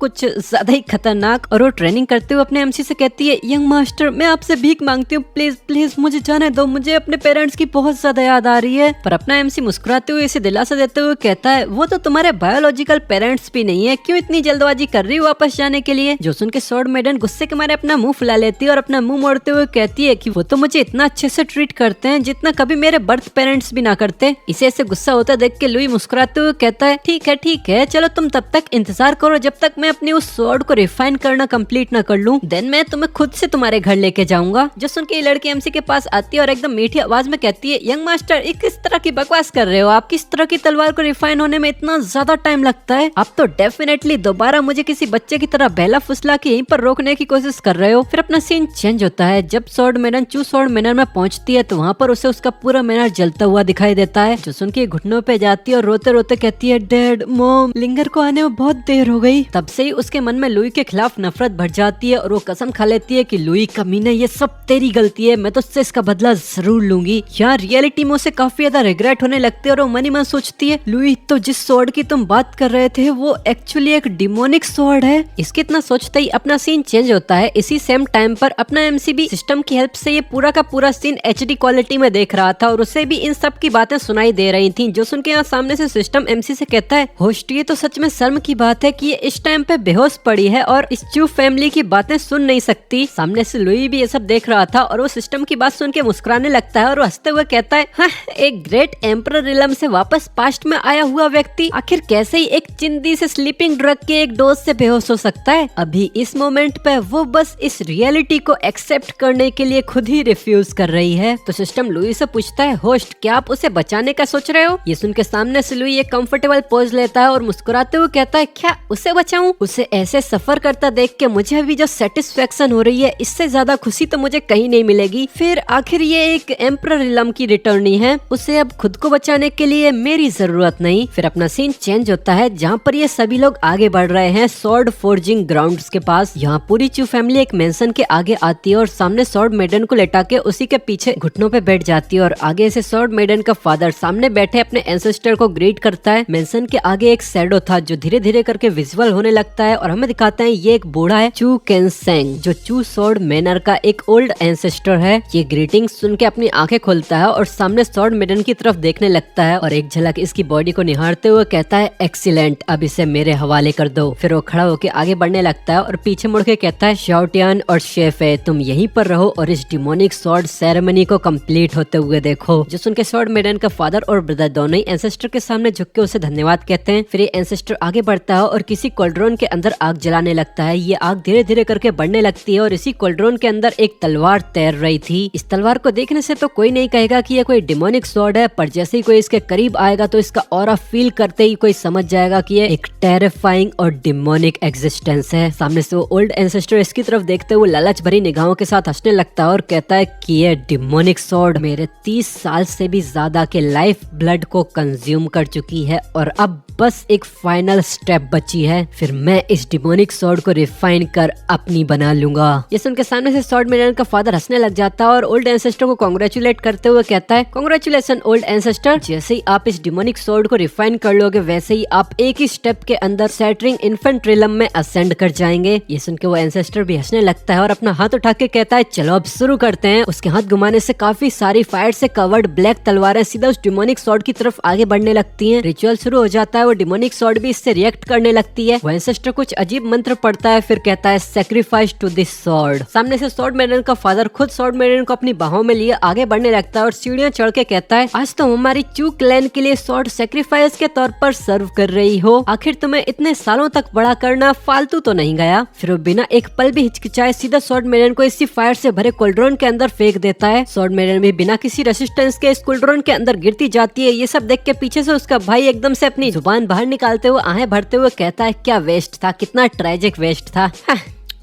पर सामने से स्वॉर्ड मेडन इस फायर कोल्ड्रोन के अंदर जाने के बावजूद मुस्कुरा रही थी। वो एकदम से रिएक्ट करती है और अपने चेहरे पे एकदम टेरिफाइंग एक्सप्रेशन के साथ अपने मुंह से खून थूकते हुए सीधा उस डिमोनिक स्वॉर्ड की तरफ थूक देती है। उसका खून डायरेक्टली उस डिमोनिक स्वॉर्ड से टच होता है और एकदम से उसके अंदर से काफी ज्यादा फायर निकालने लगती है। डिमोनिक स्वॉर्ड की वाइब्रेशंस काफी ज्यादा तेज हो जाती है, वो खुद से ही अब रिएक्ट करने लगती है। ये देख के उसका फादर काफी ज्यादा हैरान हो जाता है और घबराते हुए कहता है अब ये क्या चल रहा है। तभी उसके आंखों के सामने से ही वो डिमोनिक स्वॉर्ड ब्लरिंग स्पीड से गायब हो जाती है और इसी के आंखों के सामने वो स्वॉर्ड जाके स्वॉर्ड मेडन के हाथों में ही थम जाती है। वो अपनी एनर्जी से स्वॉर्ड मेडन को सपोर्ट करने लगती है, इसकी वजह से वो भी इस फायर से भरे कोल्ड्रोन के अंदर फ्लोट करने लगती है। अब वो ऐसे ही फ्लोट करते हुए अपने चेहरे पे बिना किसी एक्सप्रेशन के साथ इसी ओल्ड एंसेस्टर की तरफ देख रही थी। ये देख के ओल्ड एंसेस्टर काफी ज्यादा हैरान हो जाता है। सामने से उसका ब्रदर भी ये देख के काफी ज्यादा कंफ्यूज हो जाता है और वो चिल्लाता है डैड वो अब भी मरी नहीं। वो ओल्ड एंसेस्टर भी हैरान होते हुए कहता है ये पॉसिबल भी कैसे है। तभी सामने से स्वॉर्ड मेडन एकदम से फुल स्पीड पकड़ती है और इसी ओल्ड एंसेस्टर की तरफ आगे बढ़ने लगती है। वो एक ही बार में अपने इस ओल्ड एंसेस्टर की छाती में छेद करना चाहती थी। ये देख के ओल्ड एंसेस्टर काफी ज्यादा हैरान हो जाता है, उसकी आंखों में स्वॉर्ड मैनर का फिगर एकदम क्लियर दिखाई दे रहा था। वो तुरंत रिएक्ट करता है और अपनी स्लीव्स के अंदर से एक और ग्रीन स्वॉर्ड निकालता है और चिल्लाता है डैम इट। वो अपनी पावर्स को रिलीज करते हुए इसे ब्लॉक करने को तैयार हो जाता है, पर जैसे उसकी स्वॉर्ड इसकी स्वॉर्ड से टकराती है, ओल्ड एंसेस्टर की तलवार तुरंत ही चकनाचूर हो जाती है और वो भी दूर जाके फेंकाता है। ये देखने के बावजूद वो जोर से गुस्से में चिल्लाता है, तुम ऐसे डिमोनिक स्वॉर्ड का इस्तेमाल नहीं कर सकते। पर वो कुछ और कह पाता उससे पहले ही स्वॉर्ड मैनर की तलवार किसी सांप की तरह जिगजैग घूमती और इसके सर को धड़ से अलग कर देती है। चारों तरफ उस ओल्ड एंसेस्टर का खून फैलने लगता है और इसी खून को अपनी तलवार से झटकारते हुए स्वॉर्ड मैनर कहती है, एक डिमोनिक स्वॉर्ड डीमंस को स्लॉटर करने के लिए बनती है। और इस समय वो काफी ज्यादा गुस्से में थी। रिग्रेट, एंगर, बिट्रेल उसे अब अपनी फैमिली से घिनाने लग गई थी। उसने 2 जिंदगियों तक अपनी फैमिली का इतना इंतजार किया, इतना भरोसा किया, उन्हें इतना याद किया, फिर भी उसके प्यार का ये रिजल्ट पाके उसका दिल टूट चुका था। Chapter number 5। अब स्वॉर्ड मैडन पूरे गुस्से के साथ अपने फादर की तरफ बढ़ने लगती है। सामने उसका फादर इतना ज्यादा घबराने लग गया था कि उसके पैर थर थर कांपने लगते हैं। वो तुरंत घुटनों पे जाता है और कांपती हुई हालत में इसकी तरफ हाथ आगे बढ़ाते हुए कहता है, तुम सच में चूलिंग हो? नहीं, तुम लिंगर नहीं हो सकती। पर अब चूलिंग तो यहाँ पूरी तरह से गुस्से में पागल हो चुकी थी। वो अपने किलिंग इंटेंट रिलीज करते हुए बिना किसी एक्सप्रेशन के साथ सीधा इसकी तरफ आती है और कहती है, क्यों मैंने तुम सबको मेरे सबसे करीबी रिश्तेदारों की तरह ट्रीट किया, फिर भी तुमने ये सब मेरे साथ क्यों किया? पर उसका फादर इसका सवाल इग्नोर करते हुए कहता है, लिंगर अब तो तुम कितनी ज्यादा पावरफुल हो गई हो, अब तो हमें तुम्हें किसी स्वॉर्ड को सेक्रीफाइस करने की कोई जरूरत नहीं है, चलो अब साथ में घर चलते हैं, ठीक है? पर अब चूलिंग इसका असली चेहरा देख चुकी थी। वो पूरे गुस्से में अपनी तलवार निकालती है और कहती है, तू अपने घटिया मुंह से मेरा नाम लेने के लायक भी नहीं है। और अब बिना हिचकिचाए वो तुरंत अपनी तलवार घुमाती है और सीधा उसके फादर का सर हवा में उड़ जाता है। इस समय वो बिल्कुल किसी डीमन की तरह लग रही है जो अपने रास्ते में आने वाले किसी भी चीज को काट के रख देगी बिना किसी दया के। फिर चूलिंग पीछे मुड़ती है जहाँ उसका सो कॉल्ड ब्रदर खड़ा था। चूलिंग की निगाहें उसकी तरफ आते देख के उसका भाई काफी ज्यादा घबराने लग जाता है। वो एक कदम पीछे हटता है और चूलिंग इससे कहती है, अब रही बात तेरी, तू जानवर। तभी उसका भाई इसकी बात काटते हुए कहता है, हाँ मैं जानवर हूँ। वो तुरंत अपने घुटनों पे आके ऊपर नीचे सर पटकने लगता है और एकदम रुआने चेहरा बनाते हुए कहता है, बस मुझे कुत्ते की तरह ट्रीट करो और मुझे जाने दो प्लीज, मुझे मारना मत। पर पलक झपकते हुए चूलिंग अपनी तलवार घुमा के उसकी गर्दनी उड़ा देती है और कहती है, तू तो एक कुत्ते से भी घटिया है। दूर खड़ी चूलिंग की मदर अपने बेटे और पति के भाग्य से अनजान सामने कुछ देख के कंफ्यूज हो जाती है, क्योंकि हमें दिखाते हैं सामने चूलिंग अपने हाथ में तलवार लिए अकेले स्वॉर्ड फोर्जिंग ग्राउंड से बाहर आ रही थी। इससे उसकी मदर थोड़ी हैरान हो जाती है और कहती है, चूलिंग तुम कैसे बाहर आई और बाकी सब कहाँ हैं? पर चूलिंग चुपचाप आगे बढ़ती रहती है और इसके बगल से गुजरते हुए कहती है, आखिर तुम किसकी बात कर रही हो? तो उसकी मदर कहती है, तो तुम्हारा फादर और ब्रदर, तुम्हारी फैमिली। ये सुन के चूलिंग गुस्से में पीछे मुड़ती है और कहती है कि अब मेरी कोई फैमिली नहीं है। इतना कहते ही वो एक और बार पलक झपकती है, अपनी तलवार घुमाती है और सीधा उसकी मदर की गर्दनी उड़ा देती है। पर इस बार उसके चेहरे से सारा गुस्सा, सारे इमोशंस, सारी रौनक गायब हो चुकी है। वो बिना हिचकिचाए कहती है, क्यों ना तुम उन्हें जाके ज्वाइन कर लो। इतना कहने के बाद वो पीछे मुड़ के इसके हाल भी नहीं देखती और सीधा आगे बढ़ते हुए कहती है, चू फैमिली में सभी लोग मरना डिजर्व करते हैं। फिर हमारा सीन चेंज होकर चू फैमिली की तरफ दिखाते हैं, जहाँ पर एक तलवार फोर्सफुली जमीन में गड़ती है और हमें दिखाया जाता है चूलिंग ने चू फैमिली के सारे लोगों को मार दिया है। इतनी मेहनत के बाद चूलिंग काफी ज्यादा थक चुकी है, वो घायल भी लग रही है। वो अपनी तलवार के सहारे से घुटनों पे बैठी है और ये सारा ही सीन अपना एमसी सिस्टम की हेल्प से लाइव देख रहा है। ये सब देख के लुई कहता है, नॉट बैड, इसने तो चू स्वॉर्ड मैनर में एक भी आत्मा जिंदा नहीं छोड़ी, इवन इसने तो मुर्गियों को भी नहीं छोड़ा। फिर वो हाथ बढ़ा के कहता है, ठीक है चलो अब इसे बंद करो। वो अभी रिलैक्स होकर अपने बेड पे बैठा ही था, तभी उसका सिस्टम एमसी से पूछता है, होस्ट क्या तुम अभी ये देखना कंटिन्यू नहीं करने वाले? अभी एक सैटरिंग इन्फेंट्रिलम का एक्सपर्ट उसे मारने के लिए आने वाला है। ये सुन के एमसी मुस्कुराता है और कहता है, इसमें देखने वाला क्या ही है, वो ये सब कुछ डिजर्व करती है। फिर हमारा सीन चेंज होकर चूलिंग की तरफ आता है, जहाँ पर उसने पूरा चू स्वॉर्ड मैनर को खत्म कर दिया है और फिर भी वो अपने घुटनों पे आगे कहती है, मैं गलत थी, मैं कितनी ज्यादा गलत थी। ये कहते कहते उसकी आंखों से आंसू आने लगते हैं। वो काफी ज्यादा रिग्रेट करने लगती है। फाइट की वजह से उसके कपड़े भी फट चुके थे, वो काफी ज्यादा घायल भी लग रही थी। तभी हमें दिखाते हैं वहीं वो सैटरिंग इन्फेंट्रिलम का एक्सपर्ट इसकी तरफ आने लग गया है। वो चूलिंग को देखता है, उसे देखते ही उसके चेहरे पे काफी ज्यादा इविल स्माइल आने लगती है। यह है रेवरेंड ली जियान। चूलिंग और डिमोनिक स्वॉर्ड को देख के इसके मुंह से लार टपकने लगती है। लालच इसकी शकल पे साफ साफ दिखाई दे रहा था। वो सामने की तरफ घूरते हुए कहता है, ये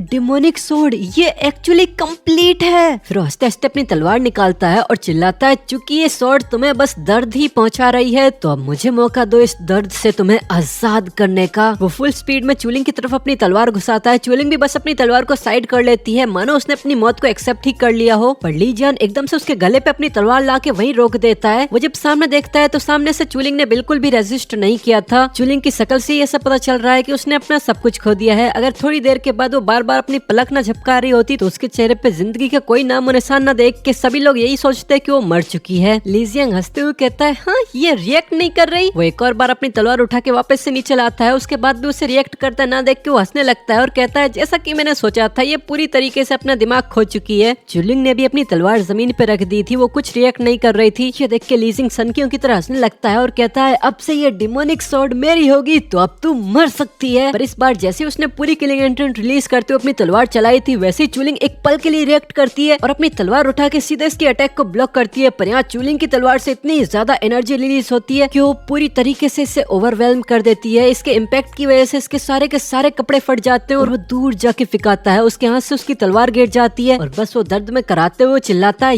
ये लड़की, ये तो बस ओरिजिन कोर रिलम पर है, फिर भी इसके पास इतनी खतरनाक स्वॉर्ड स्किल्स कैसे हो सकती हैं? और सामने हमें चूलिंग को दिखाते हैं, उसका चेहरा पूरी तरह से बेजान लग रहा था। वो भी अपनी शक्ल पे बिना किसी एक्सप्रेशन के साथ नीचे ही देखती जा रही थी। और वो आदमी कहता है, ये लड़की जरूर कोई मैसिव सीक्रेट छुपा रही होगी। मुझे नहीं लगा था कि इस डिमोनिक स्वॉर्ड के साथ मुझे एक और बोनस मिल जाएगा। वो चूलिंग की तरफ ऐसे घूर ही रहा था, तभी अगले ही पल चूलिंग खड़ी होती है और सीधा पीछे की तरफ भागने लगती है। ये देख के वो काफी हैरान और कंफ्यूज हो जाता है। अभी तो ये लड़की बिल्कुल रिएक्ट नहीं कर रही थी, फिर अब ये कैसे भागने लगी? तुरंत वो नंगू पुंगू अपनी मोटी तोंद लेके चूलिंग का पीछा करने लगता है और चिल्लाता है, हे यहाँ से भागो मत, अच्छी बच्ची बनो और ली जियांग के पास आओ। ली जियांग एक गुड पर्सन है। पर चूलिंग घायल होने के बावजूद यहाँ से भागती जाती है और मनी मन बस ये एक ही लाइन दोहराती रहती है, मैं गलत थी, मुझे प्रायश्चित करना होगा, मैं गलत थी, मुझे प्रायश्चित करना होगा। उसे देखने से ऐसा लग रहा था कि वो पूरी तरह से पागल हो चुकी है। इसी के साथ अपना सीन चेंज होके लुई की तरफ आता है, जहाँ ये गुस्सैल औरत लुई के घर के दरवाजे को बार बार खटखटाते हुए चिल्लाती है, लुई तुरंत यहाँ से बाहर आ। फिर वो दोबारा लात मारने के लिए अपनी टांग उठाती है और चिल्लाती है, अगर तू बाहर नहीं आया तो मैं अंदर आ रही हूँ। पर वो जैसे ही अपनी टांग उठाती है, वैसे उसे पिछली बार वाली बात याद आ जाती है कि पिछली बार ऐसा करने से उसके साथ क्या हुआ था। ये याद करके वो बड़ी मुश्किल से खुद को कंट्रोल करती है और मनी मन सोचती है, ठीक है। वो बाहर ही खड़े होकर चिल्लाती है, लुई मैंने वो सारे कीमती पिल्स एंड ट्रेजर्स का इस्तेमाल किया, उसके बावजूद मैं सिर्फ हेवन ग्रेड की कोर ही क्यों फॉर्म कर पाई? उनके बिना भी मैं कम से कम एक सेंट कोर को तो फॉर्म कर ही सकती थी। हमें अंदर रूम का सीन दिखाते हैं, जहाँ पर लुई बड़ी ध्यान लगा के अपनी कल्टीवेशन कर रहा था। बाहर से वो गुस्सैल औरत अब भी चिल्लाती जा रही थी, लुई क्या तूने जानबूझ के मेरी कल्टीवेशन को सैबोटाज किया है? तू एक पेटी विलन है, यू स्कमबैग। उसने एमसी के रूम के बाहर बिल्कुल भिंडी बाजार की तरह शोर शराबा मचाना शुरू कर दिया था। इतना सब सुनने के बावजूद एमसी को अब भी ध्यान से कल्टीवेशन करता देख उसका सिस्टम इससे कहता है, होस्ट वो इतनी बुरी तरह से तुम्हारी इंसल्ट करती जा रही है, क्या तुम बस इसे सुनते ही रहोगे? पर लुई अब भी अपना ध्यान भंग किए बिना अपनी कल्टीवेशन पे फोकस करते हुए कहता है, मेरे कानों को ब्लॉक कर दो, मुझे अभी अपनी ट्रेनिंग पे फोकस करना है। इस जिंदगी में मुझे सेजहुड अचीव करने से कोई नहीं रोक सकता। तो अब ऐसी शोर शराबा चलते रहता है और हमें थोड़ी देर के बाद का सीन दिखाते हैं। इतना शोर शराबा सुन के एमसी की मास्टर भी यहाँ आ जाती है। वो इस गुस्सैल औरत को इतना जोर जोर से चिल्लाता देख के कहती है, होंगलिंग ऐसे चिल्लाना बंद करो, आखिर तुम्हारे हेवन कोर से लुई का क्या ही लेना देना हो सकता है? अब पीछे से अपने मास्टर को ऐसा आता देख के वो भी थोड़ी हैरान हो जाती है। फिर वो अपना सर झुका के कहने लगती है, पहले जब भी मैं किसी ब्रेक थ्रू पॉइंट पे पहुंचती तो ये मुझे अच्छे खासे ट्रेजर्स और पिल्स देता ताकि मैं उस ब्रेक थ्रू को परफेक्टली कंप्लीट कर सकूं। पर इस बार मैंने खुद के दम पे काफी सारे पिल्स एंड ट्रेजर्स को ढूंढा अपने परफेक्ट ब्रेक थ्रू के लिए, पर इन एलेक्सर्स ने तो मेरी ट्रू क्यूआई को कम्प्लीटली खराब करके रख दिया। इसकी वजह से मैं सिर्फ हेवन कोर ही बना पाई। ये सुनकर उसकी मास्टर थोड़ी हैरान हो जाती है और वो थोड़ी गुस्से वाली आवाज में कहती है, क्या बकवास कर रही हो? लुई जो तुम्हारे लिए पहले ट्रेजर्स ढूंढ के लाता था, उन्हें वो तुम्हें देने से पहले काउंटलेस बार रिफाइन करता था, जिसकी वजह से उन ट्रेजर्स की क्वालिटी काफी ज्यादा इंक्रीज हो जाती थी। हर ट्रेजर को रिफाइन करने के लिए वो अपने पूरे दिल और जान से मेहनत करता था। आखिर तुम ऐसी उम्मीद भी कैसे कर सकते हो कि तुम कुछ रैंडम चीजों को मिक्स करके वो पुराना रिजल्ट हासिल कर पाओ? अब ये सुन के होंगलिंग को एक बहुत बड़ा झटका लगता है। वो थोड़ी नर्वस होने लगती है और हिचकिचाते हुए कहती है, तो आप कह रहे हो कि हर बार लुई ने मेरे हर ब्रेक थ्रूज को कई 100 बार टेस्ट किया था? अब वो थोड़ा हेजिटेट करने लगती है, तभी उसकी मास्टर उसके पास आती है और बड़े प्यार से कहती है, हम सातों में किसे नहीं पता कि लुई तुम्हारी उसकी यंगेस्ट सिस्टर की सबसे ज्यादा परवाह करता है। क्या तुम सच में अंधी हो? क्या तुम्हें ये दिखाई भी नहीं देता? फिर उसकी मास्टर उस उसके बहुत पास आती है और उसकी प्यार भरी टोन गायब हो जाती है और वो एकदम सीरियस अंदाज में कहती है, अब मैं तुमसे कह रही हूँ कि जाके अपने सीनियर ब्रदर से माफी मांगो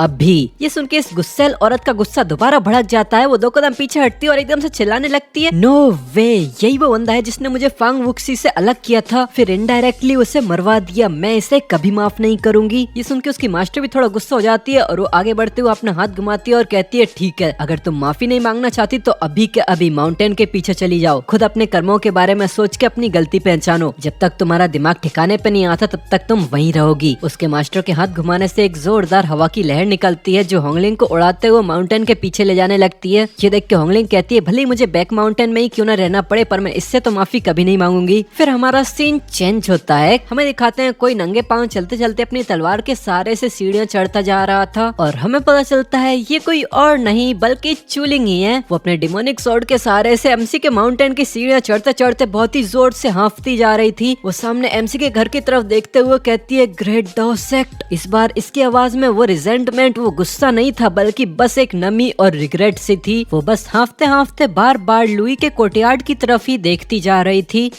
चैप्टर नंबर 6। थोड़ी देर तक सीढ़ियां चढ़ते चढ़ते उसे सामने से एक लेडी नोटिस करती है, किसी को बड़े धीमे धीमे चढ़ते हुए देख के यहाँ पर वो कहती है, कौन है वहाँ पर, क्यों आए हो तुम यहाँ? पर जब यहाँ चूलिंग देखती है कि उसे किसी ने नोटिस कर लिया है तो वो काफी ज्यादा रिलैक्स हो जाती है। उसकी पूरी टेंस बॉडी थकान के मारे वहीं रिलैक्स होकर नीचे गिर जाती है। उसका सर चकराने लगता है और वो बेहोश होने ही वाली थी पर उससे पहले वो हिम्मत जुटा के बाइलिंग पीक लुई मैं चूलिंग, बस इतना कह के बेहोश हो जाती है। सामने खड़ी सीनियर सिस्टर किसी को ऐसे बेहोश होता देखती है तो वो तुरंत भागते हुए इधर आती है पर वो जैसे ही चूलिंग तक पहुंचती है तभी ऊपर से एक आवाज आती है, वहीं रुक जाओ फेलो कल्टीवेटर। ये सुन के ये लेडी काफी ज्यादा हैरान हो जाती है। वो थोड़ी कंफ्यूजन में ऊपर देखती है तभी रेवरेंड ली जियांग उड़ते हुए सीधा इसी के सामने नीचे आते हैं और मुस्कुराते हुए इससे कहते हैं, फेलो दाविस्ट, मैं इस वाइल्ड क्रिएचर को काफी लंबे समय से हंट करता आ रहा हूँ, ये तो गलती से यहाँ आ गया। मेरी ग्रेट डाओ सेक्ट की मैजेस्टी को डिसरिस्पेक्ट करने की कोई इंटेंशन नहीं है, मैं इस घटिया क्रिएचर को इमीडिएटली यहाँ से हटा देता हूँ। पर वो जैसे ही चूलिंग की तरफ हाथ आगे बढ़ाता है तभी ये सीनियर सिस्टर अपनी तलवार निकाल लेती है और इसकी तरफ पॉइंट करते हुए कहती है, इतनी भी क्या जल्दी है, क्योंकि इसने बेहोश होने से पहले मेरे खुद के सेक्ट मेंबर्स के नाम बोले थे तो मैं वापस जाके पहले इसकी आइडेंटिटी को वेरीफाई करना चाहूंगी। जब सीनियर ब्रदर लुई इसे नकार दें तभी आप इसे यहाँ से ले जा सकते हैं। वो पीछे मुड़ के एक डिसाइपल को बुलाती है और इससे कहती है, तुम इस पे अच्छे से नजर रखना और मेरे वापस आने से पहले इन्हें इसे यहाँ से ले जाने मत देना। जिसपे वो डिसाइपल भी इन्हें सैल्यूट मारते हुए कहता है, हाँ मैं समझ गया। फिर हमारा सीन चेंज होके बाइलिंग पीक पे लुई के कोर्टयार्ड के अंदर आता है। ये सीनियर सिस्टर लुई के कोर्टयार्ड के सामने आके कहती है, junior brother Lui, mountain gate पे आके एक औरत बेहोश हो गई है और वो औरत खुद को चूलिंग बुला रही है। वो काफी ज्यादा इंजर्ड है और उससे कोई पीछे से हंट भी कर रहा है, क्या आप उसे जानते हैं? तो अंदर से आवाज आती है कि कौन है वो? तो बाहर से ये सीनियर सिस्टर एकदम सीरियस आवाज में कहती है, चूलिंग। ये सुन के लुई थोड़ा सोचता है और फिर कहता है कि नहीं, मैं उसे नहीं जानता। अंदर लुई अभी अपने फोकस को ब्रेक नहीं करता और अपनी कल्टीवेशन को नॉर्मली कंटिन्यू रखता है। बाहर से सीनियर सिस्टर की आवाज आती है, क्योंकि जूनियर ब्रदर उस औरत को रिकॉग्नाइज नहीं करते तो मुझे उसके मैटर में इंटरवीन नहीं करना चाहिए। जिसपे लुई कहता है, मैंने बोला कि मैं उसे नहीं जानता। जो सुन के सामने से सीनियर सिस्टर कहती है, हाँ मैं समझ गई, फिर मिलते हैं। इतना कह के वो यहाँ से चली जाती हैं। सीनियर सिस्टर के जाने के बाद सिस्टम एमसी से कहता है, होस्ट, क्या तुम उसे ऐसे ही मरने के लिए छोड़ दोगे? सिस्टम की आवाज सुन के लुई अपनी कल्टीवेशन से अपनी आंखें खोलता है और फिर हंसते हुए कहता है, हे क्या तुम भूल गए इसने मेरी पास्ट लाइफ में मुझे कैसे ट्रीट किया था? फिर वो अपने हाथ से गला काटने वाला जेस्चर बनाता है और कहता है, और फिर मैं तुम्हें गारंटी देता हूँ वो मरेगी तो नहीं। फिर हमारा सीन चेंज होता है। 2 मिनट के बाद सीनियर सिस्टर माउंटेन गेट पे आती है और रेवरेंड ली जियांग से कहती है कि मैंने इस मैटर को वेरीफाई कर लिया है, मेरे सेक्ट का डिसाइपल इसे नहीं जानता। ये सुन के तो ली जियांग भी हैरान हो जाता है। तभी सीनियर सिस्टर कहती है कि आप इसे वापस ले जा सकते हैं। जो सुन के ली जियांग हंसते हुए आगे बढ़ने लगता है और कहता है कि जैसा कि मैंने सोचा था, great Dao sect righteous path का एक पिलर है, आखिर वो कैसे इसके जैसे डीमंस के साथ एसोसिएट हो सकता है? उसकी शकल से लालच साफ साफ टपकता जा रहा था। वो अपने घटिया हाथ चूलिंग की तरफ आगे बढ़ाता और कहता है, मैं भी फटाफट से इस डीमन को यहाँ से बाहर निकाल देता हूँ, नहीं तो ये आपके नोबल ग्राउंड पे कहीं दाग ना लगा दे। और वो जैसे ही अपना हाथ आगे बढ़ाता है उसका हाथ वहीं की वहीं फ्रीज हो जाता है। उसके हाथ को पूरी तरीके से बर्फ में कवर कर लिया गया था। ये देख के काफी ज्यादा हैरान हो जाता है और गुस्से में अपने दांत पीसते हुए पीछे मुड़ता है और चिल्लाता है, हे कौन है यहाँ पर, किसकी इतनी हिम्मत? और तभी हमें दिखाया जाता है लुई की मास्टर बाई कुई लैंग अपनी टेरिफाइंग पावर्स को रिलीज करते हुए हवा में फ्लोट करते हुए इसी तरफ आ रही थी और वो दूर से ही चिल्लाती है कि अपने हाथों को पीछे हटा।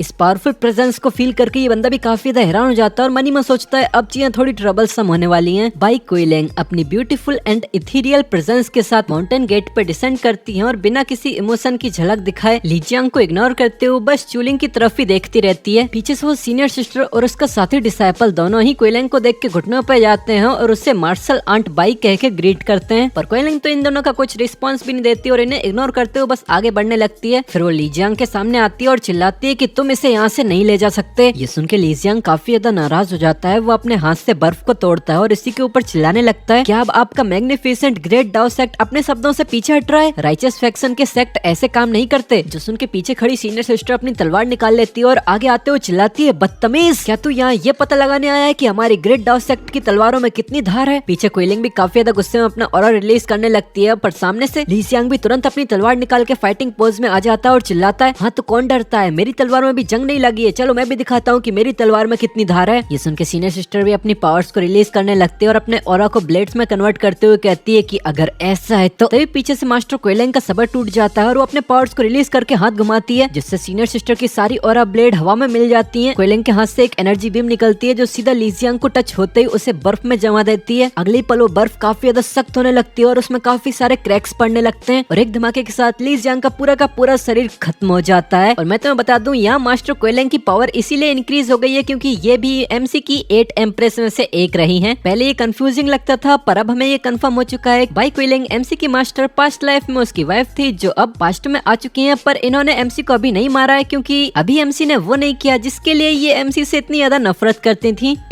वो क्या चीज है वो तुम्हें अभी पता चल जाएगा। यहाँ बाई कुइलिंग इसकी डेड बॉडी को इग्नोर करती है और सीधा सामने अपनी कोल्ड आइस के साथ सीनियर सिस्टर की तरफ देखते हुए कहती है कि इसकी डेड बॉडी को ठिकाने लगा देना, मैं उस औरत को वापस अपने सेक्टर में ले जा रही हूँ। फिर हमारा सीन चेंज होता है एक बहुत ही बड़े से माउंटेन के ऊपर। इसी माउंटेन में बाई कुइलिंग की आवाज गूंजती है, सीनियर सिस्टर प्लीज चूलिंग को बचा लो। हमें इसी माउंटेन की चोटी पे बने एक घर को दिखाते हैं जहाँ पर चूलिंग एक बेड पे लेटी हुई है। उसके शरीर पर काफी सारे घाव हो चुके हैं। ये देखने से ऐसा लग रहा था कि ये ऑलरेडी अपनी आखिरी सांसें ले रही है। यहाँ बाई कुइलिंग चूलिंग को लेकर अपनी सीनियर सिस्टर के पास आई है। ये female senior sister healing arts में एक्सपर्ट है। जो चूलिंग को एग्जामिन करती है तो वो काफी ज्यादा हैरान हो जाती है और वो इसकी चिंता करते हुए कहती है कि ये इतनी बुरी तरह से इंजर्ड कैसे हो गई है। पीछे बाई कुइलिंग चूलिंग को दया भरी निगाहों से देख रही थी और अपनी सीनियर सिस्टर का सवाल सुन के ये धीमी सांस छोड़ती है और बताती है, जब मैं इस तक पहुंची तब तक तो ये ऑलरेडी अधमरी हो चुकी थी, बस इसकी विल पावर ही इतनी ज्यादा है कि जिसकी वजह से ये अब तक जिंदगी से चिपकी हुई है। तभी वो सीनियर सिस्टर बड़ी क्यूट अंदाज में पीछे मुड़ती है और बड़ी आंख मारते हुए थम्स अप दिखाते हुए कहती है, हाँ चिंता मत करो, जब तक इसके शरीर में जिंदगी का एक स्पार्क भी जिंदा है तब तक मैं इसे जरूर ठीक कर दूंगी। जो सुन के बाई कुइलिंग कहती है कि मैं ये फेवर जरूर याद रखूंगी। फिर हमारा सीन चेंज होता है। थोड़ी देर के बाद चूलिंग अपनी आंखें खोलती है और धीमी आवाज में कहती है, यंग मास्टर। इसे जागा हुआ देख के बाई कुइलिंग उसकी तरफ आगे बढ़ती है और कहती है, लिंगर तुम जाग गई। और कुइलिंग को अपने पास देख के चूलिंग कहती है, सिस्टर बाई यंग मास्टर कहाँ है? सामने वो फीमेल मास्टर अपने पिल्स एंड एलिक्सर्स को अरेंज कर रही थी और इन दोनों की बातें सुन के ये अपने कान खड़े कर लेती है और इनकी बातें सुन के वो मनी मन सोचती है, सिस्टर एक लोली सर्वेंट गर्ल की इतनी हिम्मत जो कुइलिंग को अपनी सिस्टर बुलाए। वो काफी ज्यादा हैरानी से पीछे मुड़ के कुइलिंग के रिएक्शन की तरफ देखती हैं, पर कुइलिंग तो सिस्टर वाले शब्द पे ज्यादा ध्यान भी नहीं देती और आगे बढ़ते हुए थोड़ी निराशा भरी आवाज में कहती है कि लुई अब भी सिक्लूडेड कल्टीवेशन के बीच है, वो अभी बाहर नहीं आया। पर ये सुन के तो चूलिंग का चेहरा खिल उठता है और बड़ी खुशी से वो कहती है, देन क्या यंग मास्टर ने मुझे बचाने के लिए सीनियर बाई को बुलाया? बहुत बहुत शुक्रिया सीनियर बाई, पर मुझे फटाफट जाके उन्हें ढूंढना होगा। तो बाई कुइलिंग आगे बढ़ते हुए इसे रोकती है और कहती है कि यहाँ ज्यादा जल्दी करने की जरूरत नहीं है, अभी अपने घावों को हील करने पर फोकस करो, शायद जब तक तुम हील होगे तब तक लुई भी अपने सिक्लूजन से बाहर आ जाएगा। जो सुन के चूलिंग काफी ज्यादा जोश में जाती है और चिल्लाती है कि मुझे सबसे पहले जाके यंग मास्टर से माफी मांगनी होगी, मैंने इतने ज्यादा समय तक उन्हें मिसअंडरस्टैंड किया, मुझे अब जाके पता चला कि वो मुझे फोर्सफुली हत्याना नहीं चाह रहे थे, वो तो बल्कि मुझे प्रोटेक्ट कर रहे थे। सिस्टर भाई शायद हम सबने ही उन्हें मिसअंडरस्टैंड कर लिया। पर जब सामने खड़ी फीमेल मास्टर इस गॉसिप को सुनती है तो उसके कान और भी ज्यादा खड़े हो जाते हैं। उसका चेहरा शर्मीले ख्यालों के कारण लाल पड़ने लगता है और वो मनी मन सोचने लगती है, क्या फोर्सफुली हत्याना चाह रहे हैं हमें? हे भगवान, ये क्या क्या सुन लिया मैंने? आखिर मुझे ये किस तरह के मैसिव घोटाले का पता चल गया है। पर यहाँ गलती हो जाती है कि वो अपने उत्साह को ज्यादा थाम नहीं पाती और बाई कुइलिंग ये नोटिस कर लेती है। पर कुइलिंग को खुद की तरफ देखने के बावजूद वो यहाँ से जाती नहीं, बल्कि वो पीछे मुड़ के बस अपना काम करने लगती है और इनकी बातों को दोबारा सुनने लगती है। जो सुन के बाई कुइलिंग इरिटेट होने लगती है और सीधा इसकी तरफ मुड़ के इसे मुंह पे ही कहने लगती है, सीनियर सिस्टर। वो इसके कंधे पे हाथ रखती है जिससे सीनियर सिस्टर का चेहरा और भी ज्यादा लाल पड़ने लगता है और पीछे से क्विलांग कहती है क्या आप थोड़ी देर तक बाहर जाने की थोड़ी सी परेशानी कर सकती हैं? मैं लिंगर के साथ कुछ मैटर प्राइवेटली डिस्कस करना चाहती हूँ। ये सुन के सीनियर सिस्टर काफी ज्यादा हैरान हो जाती है। फिर एकदम से वो खुद को संभालती है और काफी ज्यादा शर्माते हुए मुस्कुराने लगती है और आगे बढ़ते हुए गेट के पास जाके बाय बाय करने लगती है और कहती है ऑल राइट मैं अभी यहाँ से जा रही हूँ, तुम दोनों पूरा जी भर के बातचीत करो। सीनियर सिस्टर के जाने के बाद क्विलांग चुलिंग की तरफ मुड़ती है और उनसे कहती है लिंगर आज के बाद से मुझे सिस्टर बाई कह के मत बुलाना, तुम मुझे सीनियर बाई कह के बुला सकती हो। जो सुन के चुलिंग सर हिलाती है और सामने से क्विलांग कहती है पहले के समय में जब केओस यीन पॉइजन मेरे शरीर में फैलने लगा था तो लुई ने उस अनअवॉइडेबल काम का इस्तेमाल करके मेरी जान बचाने का नाटक किया। जो सुन के चुलिंग मनी मन सोचती है क्या इनका मतलब क्या है अनअवॉइडेबल एक्ट से। तभी यहाँ बाई क्विलांग नोटिस करती है कि पीछे से सीनियर सिस्टर अब भी गेट से चिपके हुए हमारी बातें सुन रही है। जो सुन के काफी ज्यादा इरिटेट हो जाती है और गुस्से में अपने पावर्स को रिलीज करते हुए कहती है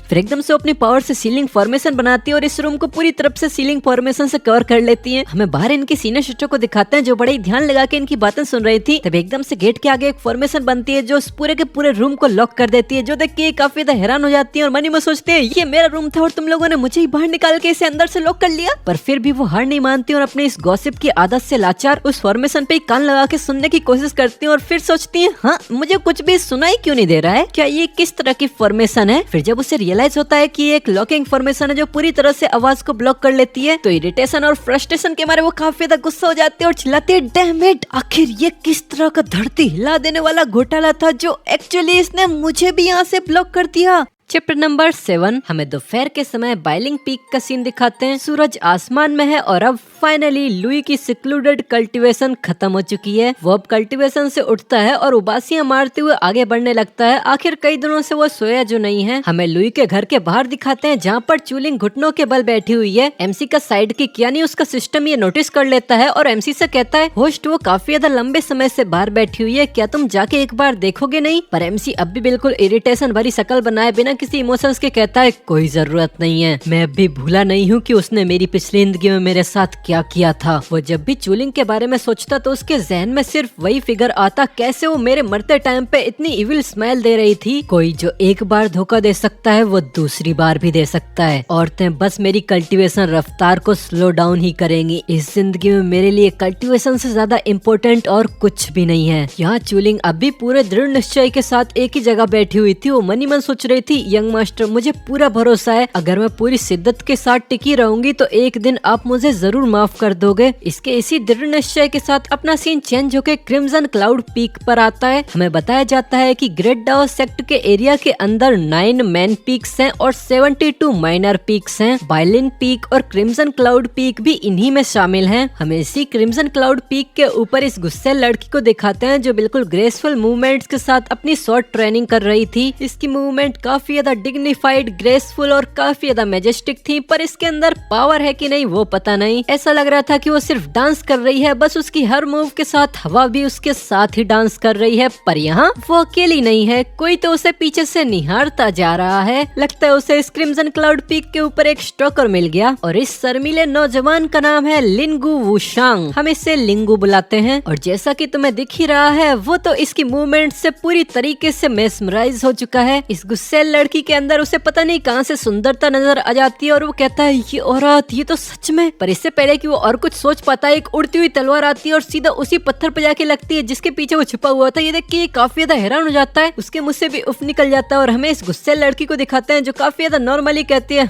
कौन है वहाँ पर। पता नहीं क्यों इस बार इसको गुस्सा क्यों नहीं आया। इसके इतना कहते ही लिंगू पत्थर के पीछे से बाहर आ जाता है। वो गुस्से लड़की भी एक छलांग मार के सीधा इसी के आगे आ जाती है और ये बंदा उसको ग्रीट करते हुए कहता है कि मैं हूँ लिंगू वुशेंग, जूनियर सिस्टर होंगलिंग। मैं क्रिम्सन क्लाउड पीक का न्यूली इंडक्टेड हेड डिसाइपल हूँ। यहाँ होंगलिंग भले ही कैसी आड़े टेढ़ी शक्ल बनाए ही क्यों ना खड़ी हो, पर लिंगू की निगाहों में वो इस समय सबसे ज्यादा सुंदर औरत लग रही थी। होंगलिंग अपनी मीठी आवाज में कहती है ओ तो तुम हो लिंगू वुशेंग। वो अपने मनी में सोचती है कि ये नाम तो मैंने पास्ट में बहुत पहले सुना था। तो ऐसा लगता है कि जब सीनियर ब्रदर ने ग्रेट डाओ सेक्ट के होली सन की पोजीशन से रिफ्यूज कर दिया था तो उनकी जगह ग्रेट डाओ सेक्ट के होली सन की पोजीशन इसको मिल गई थी। फिर फ्यूचर में ये 8 हेवंस तक असेंड कर गया था, पर अंत में डार्क टर्मोइल के अंदर फाइट करते करते ये मारा गया। तो मेरे ख्याल से ये भी एक असली हीरो की तरह काउंट होना चाहिए। यहाँ लिंगू अब भी ग्रीटिंग पोजीशन में मुस्कुराए जा रहा था। वो कहता है, जूनियर सिस्टर, मैंने अभी देखा कि तुम किस तरह की टेक्निक को प्रैक्टिस कर रही थी। ये तो सच में काफी ज्यादा शानदार थी। क्या मैं कुछ पॉइंटर्स ले सकता हूँ? जो सुन के ये बंदी हंसते हुए गहरी सांस भरती है और फुल सुपीरियोरिटी भरे अंदाज में कहती है, बच्चे तू मेरा कोई मैच नहीं है। बच्चा सुन के तो अब लिंगू का भी मर्दानापन जाग जाता है और वो बिल्कुल सीरियस अंदाज में अपनी तलवार निकालते हुए कहता है, तुम मुझसे भी छोटी हो, उसके बावजूद तुम मेरे साथ इतने घमंड में बात कर रही हो। जो भी हो, जब हम एक बार ट्राई करेंगे तो पता चल ही जाएगा कि मैं तुम्हारा कोई मैच हूँ या नहीं। अगले ही पल होंगलिंग अपनी मूवमेंट टेक्निक का इस्तेमाल करती है और सीधे इसके चेहरे के करीब आ जाती है और वो बिल्कुल मुस्कुराते हुए कहती है, तो चलो कैसा रहेगा कि तुम पहले जाके लुई को चैलेंज करके आओ। अगर तुम उसे हरा दोगे तो फिर तुम मेरे साथ स्पार करने के लिए आ सकते हो। पर इस छोटी सी क्लोजनेस की वजह से ही लिंगू पिघल जाता है। वो शर्माते हुए हैरानी से पीछे हटता है और थोड़ी नजरें चुराते हुए पूछता है, कौन है लुई? उसके लिए मेरे पास तो कोई नाराजगी या दुश्मनी है ही नहीं, तो मैं जाकर आखिर उससे चैलेंज क्यों करूं? लगता है ये लिंगू पूरी तरह से अपने लोअर पार्ट से नहीं सोचता, इसके पास थोड़ा दिमाग तो है। ये सुन के होंगलिंग अब इसके साथ बिल्कुल कैजुअल होने लगती है। वो एक गहरी सांस भरते हुए नीचे पड़े एक पेड़ के ऊपर बैठते हुए कहती है, ये लुई ही वो वजह है जिसके लिए मेरे मास्टर ने मुझे पनिश किया और यहाँ क्रिम्सन क्लाउड माउंटेन के ऊपर एक सोलिटरी कन्फाइनमेंट में भेज दिया। ये सुन के लिंगू इसके पास आता है और धीमे आवाज में कहता है, ठीक है, बताओ मुझे जूनियर सिस्टर, आखिर एग्जैक्टली उस लुई ने आपको किस तरह से फंसाया? ये सुन के होंगलिंग भी अपनी आंखें बंद कर लेती है और कहती है, ठीक है बच्चे, मैं तुझे बताती हूँ कि आखिर ये कहानी शुरू कैसे हुई। तो अब इसी सुहावने मौसम के दौरान होंगलिंग की एक तरफा कहानी शुरू हो जाती है। वो बताती है, ये कहानी उस दिन से शुरू होती है जिस दिन मैंने लात मार के उसके दरवाजे को तोड़ दिया था। हमें पता नहीं चलता कि वो इसके बाद क्या बताती है, पर पता नहीं वो इस कहानी में कितना कुछ बता जाती है कि 1 घंटा खत्म हो जाता है। फिर हमें 1 घंटे के बाद का सीन दिखाते हैं। लिंगू ये 1 घंटे की लंबी कहानी सुनने के बाद अब पूरी तरीके से गुस्से में आ चुका है। वो एकदम से चिल्लाता है, व्हाट? ये तो कितना बेहुदा है, बस ये सुनने से ही मेरा खून खोल रहा है। इस तरह का पर्सन तुम्हारा सीनियर ब्रदर कहलाने के भी लायक कैसे हो सकता है? वो ये चिल्लाते हुए खड़ा होता है और यहाँ से तुरंत गुस्से में बाहर जाने लगता है और वो इससे कहता जाता है, बस तुम यहीं पर इंतजार करो जूनियर सिस्टर, मैं भी जाता हूँ और तुम्हारे बिहाफ पे उस लुई से बदला लेके आता हूँ। मैं पहले उसे हराऊंगा, फिर उससे फोर्सफुली तुमसे माफी मंगवाऊंगा। पर ये सुन के अब होंगलिंग काफी ज्यादा हैरान हो जाती है और वो हिचकिचाते हुए कहने लगती है, 1 मिनट, क्या तुम सच में जा रहे हो? अरे रुको, तुम उसे नहीं हरा पाओगे। पर यहाँ लिंगू भी बिल्कुल जिद्दी खिलाड़ी था। वो गुस्से में आगे बढ़ते हुए चिल्लाता है कि मैंने डिसाइड कर लिया है, अगर मैं आज उस लुई को अच्छा सा सबक न सिखाऊं तो मैं लिंगू वुसांग यहाँ के हेड डिसाइपल कहलाने के लिए वर्दी ही नहीं हूँ। इसके इस डिक्लेरेशन के बाद अपना सीन चेंज होके लुई की तरफ आता है। ये तो बिल्कुल कल्टीवेशन का कीड़ा ही बन चुका है। एक बार अभी कल्टीवेशन करके उठा ही था, अब दूसरी बार भी बैठने लगा। अभी बस वो फोकस करने के लिए बैठा ही था, तभी वो सेंस करता है कि उसके कोर्टयार्ड के अंदर कोई तो आया है। वो अपनी आंखें खोलते हुए कहता है, कौन है बाहर? सामने से एक मर्दाना आवाज आती है, लिंगू वुसांग। लिंगू वुसांग नाम सुनते ही लुई के दिमाग में एक अरीना फाइट की याद आती है। वो इस नाम से इस बंदे को पहचान जाता है और मनी मन सोचता है, क्या ये बंदा यहाँ क्यों है? लॉजिकली सोचे तो हमारी पहली मुलाकात तो ऑल सेक्टर डिसाइपल टूर्नामेंट के अंदर होनी चाहिए। मुझे याद है कि मैं उस टाइम पे चैंपियन था और ये भी एक रनर अप था। अब पहले जाके लुई दरवाजा खोलता है। दरवाजा खुलते ही सामने से लिंगू कहता है, क्या तुम लुई हो? जो सुन के लुई कहता है, करेक्ट। पर क्या मैं जान सकता हूँ कि सीनियर ब्रदर लिंगू का आज इस क्रिम्सन क्लाउड पीक पे आना कैसे हुआ? यहाँ आपका मुझसे क्या काम है? पर लुई की बात सुन के लिंगू काफी ज्यादा हैरान हो जाता है और वो इससे पूछता है, क्या तुम मुझे जानते हो? तो अब मौका मिलते ही लुई इस लिंगू की तारीफों के पुल बांधने लगता है। बिल्कुल मैं जानता हूँ, सीनियर ब्रदर की तो कहानियों में भी उनका चेहरा भी साफ साफ छपा दिखता है। 2 महीने 12 दिनों पहले आपको इस सेक्ट में एडमिट किया गया था और एडमिशन के पहले ही दिन आपने हेवनली कोर को कंडेंस कर लिया। ये तो सच में काफी एडमायरेबल है। लुई की तारीफें सुन के लिंगू की छाती और भी चौड़ी हो जाती है और वो एकदम सर उठाते हुए कहता है, फिर बिना बताए लुई के घर को अपनी प्रॉपर्टी समझते हुए अंदर घुसने लगता है और कहता जाता है, अनएक्सपेक्टेडली तुम्हारी आंखें सच में तेज हैं। हाँ, पर अगर मैं सटीकता से बताऊं तो मुझे यहाँ आए बस 2 महीने 11 दिन ही हुए हैं। पहला दिन तो मेरा एंट्री प्रोसेसिंग में ही चला गया था, उसके बाद तो मुझे कल्टीवेशन का टाइम ही नहीं मिला। ये सुन के लुई इसको अपने ही मुंह से बढ़िया करने देता है और इसकी हाँ में हाँ मिलाते हुए कहता है, बिल्कुल बिल्कुल, सीनियर ब्रदर का टैलेंट तो सच में फॉर्मिटेबल है। है, पूरे ग्रेट डाउ सेक्ट के लिए भी आप एकदम सोने की तरह कीमती हो। पर अचानक से लिंगो अपने होश में आता है और इसकी तारीफों को साइड करते हुए सीधा एमसी की तरफ उंगली पॉइंट करता है और एकदम गुस्से में कहता है, एक मिनट नहीं, पहले अपने मुंह से ये स्माइल हटा, मुझे यहाँ बेवकूफ बनाना बंद कर, मैं यहाँ तुझे चैलेंज करने के लिए आया हूँ। ये सुन के चारों तरफ का माहौल बिल्कुल शांत हो जाता है और अपना एमसी भी अपने असली रंग दिखाने लगता है और मुस्कुराते हुए कहता है, एक चैलेंज, चलो ठीक है, वैसे भी मैं यहाँ कब से काफी ज्यादा बोर हो रहा था। तो अब ये दोनों ही स्पारिंग के लिए बाहर आ जाते हैं और लिंगू तुरंत अपनी तलवार निकालते हुए लुई के ऊपर रश कर देता है। लुई मनी मन सोचता है, लिंगू वुशांग,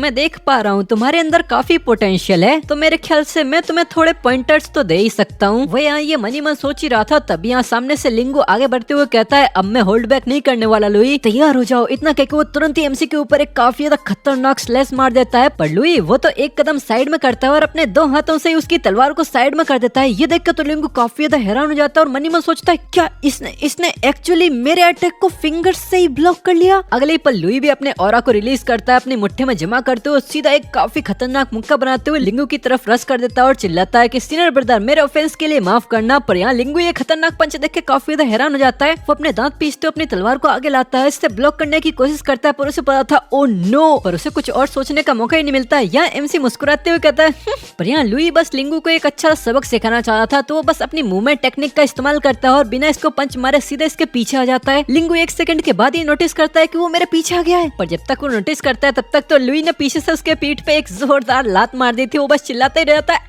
और सीधा मुंह के बल 4 कदम दूर जाके गिरता है। इस मूव के अंदर लुई ने ना किसी लीथल वेपन का इस्तेमाल किया था, ना ही उसने अपने ऑरा का, पर फिर भी इस मूव की वजह से लिंगू की काफी ज्यादा बेइज्जती जरूर हो गई थी। फिर सामने से लुई इसे नीची नजरों से देखते हुए मुस्कुराता है और कहता है, सीनियर ब्रदर अब ठीक है, इतना काफी होना चाहिए। पर लिंगू भी काफी ज्यादा जिद्दी था, वो तुरंत खड़ा होता है और सीधा इसकी तरफ मुड़ते हुए कहता है, एक और बार। वो तुरंत अपनी तलवार निकालते हुए इस बार अपनी क्रिम्सन क्लाउड स्वॉर्ड आर्ट को इस्तेमाल करने लगता है। वो अपने फाइटिंग स्टैंस में आके अब एमसी से बिल्कुल सीरियस फाइट करना चाहता था। चैप्टर नंबर 8, लिंगू अपने सबसे ताकतवर अटैक के साथ लुई के ऊपर स्नीक अटैक करता है। वो मनी मन सोच रहा था कि मैं ये मान ही नहीं सकता कि तू इसे भी डॉज कर सकता है। जब तक वो स्वॉर्ड लुई के सीने तक पहुंची थी तब तक तो लुई ने कुछ रिएक्ट भी नहीं किया था, पर अगले पल लुई अपनी सबसे ताकतवर मूवमेंट स्किल्स का इस्तेमाल करता है और बस आधे सेकंड में लिंगू के कंधे के बगल में ही आ जाता है। लिंगू ये देख के काफी ज्यादा हैरान हो जाता है। लुई तुरंत लिंगू के बगल में आने के बाद भी अटैक नहीं करता, पर लुई की इतनी तेज रफ्तार को देख के लिंगू को काफी जोर का झटका लगता है। वो काफी ज्यादा कंफ्यूजन में चिल्लाने लग जाता है, व्हाट, ये कैसे पॉसिबल है। तभी लुई तुरंत अपने पंच में अपना रेड डेडली ऑरा जमा करता है और सीधा लिंगू की तरफ आगे बढ़ाने लगता है। लिंगू ये देख के काफी ज्यादा कंफ्यूज हो गया था। तभी अचानक सामने से लुई अपनी मुट्ठी खोल लेता है और सिर पे अपना हाथ इसकी तरफ आगे बढ़ाने लगता है। वो हाथ अब भी इसके डेडली ऑरा में कवर्ड था। लुई इससे कहता है कि इसे ध्यान से देखो, मैं सिर्फ ये एक ही बार दिखाऊंगा। ये सुन के तो लिंगू की अपनी आंखें बंद करने की भी हिम्मत नहीं होती, पर फिर भी वो लुई की इतनी तेज रफ्तार की वजह से काफी ज्यादा हैरान था। और जिससे पहले कि वो अपनी अगली मूव के बारे में सोच ही पाता, लुई का पंच सीधा इसकी तरफ आता है, इसकी कॉलर को पकड़ता है और उठा के जोरदार तरीके से दूर फेंकता है। पर लिंगू भी कोई कच्चा खिलाड़ी नहीं था, वो थोड़ी देर जमीन पे फिसलते हुए जमीन की टाइल्स तोड़ देता है, फिर उछल के सीधा अपना बैलेंस बनाता है। एमसी की ताकत देख के उसके भी पसीने छूट रहे थे। यहाँ लुई के लिए तो ये सब सिर्फ वार्म अप के जैसा था। वो अब अपनी रिस्पेक्टफुल टोन को बंद करता है और एकदम फुल एटीट्यूड में कहता है, वेल क्या तुम कंटिन्यू करना चाहते हो। पर सामने पिटने के बाद भी लिंगू हार नहीं मानता और थोड़ी नम आवाज में कहता है, मैं मानता हूँ कि तुम्हारी ताकत मुझसे ज्यादा है और मेरे कंपैरिजन में तुम्हारी टेक्निक्स काफी ज्यादा अच्छी हैं, पर मेरा कॉम्प्रिहेंशन का टैलेंट तुमसे ज्यादा सुपीरियर है। ये सुन के लुई के चेहरे पे भी मुस्कुराहट आ जाती है और वो एकदम ताना कसते हुए इससे कहता है, ओ तो आखिर इससे तुम्हारा मतलब क्या है। पर लुई के इतना कहते ही सामने लिंगू अब पूरी तरीके से ट्रिगर हो चुका था। वो अब अपनी सारी इंटरनल एनर्जी को स्लेसेस की तरह रिलीज करने लगता है और चिल्लाता है, the crimson cloud sword art, मैं ऑलरेडी इसका सेकंड फॉर्म मास्टर कर चुका हूँ। उसकी तेज तर्रार इंटरनल एनर्जी आसपास के सारे पत्थरों को तोड़ ताड़ के सीधा लुई की तरफ ही आगे बढ़ रही थी। पर इतने खतरनाक और डेडली सीन को देखते हुए भी लुई बिल्कुल भी हिचकिचाता नहीं। वो अपनी जगह पर खड़े खड़े इस अटैक को हेड ऑन लेने का कहता है और जब वो अटैक बिल्कुल उसके करीब आ चुका था तो एकदम सीरियस टोन में कहता है कि सीनियर ब्रदर, आपका एटीट्यूड सच में रिमार्केबल है। फिर एक बार हाथ हिलाता है और सारे के सारे हमलों को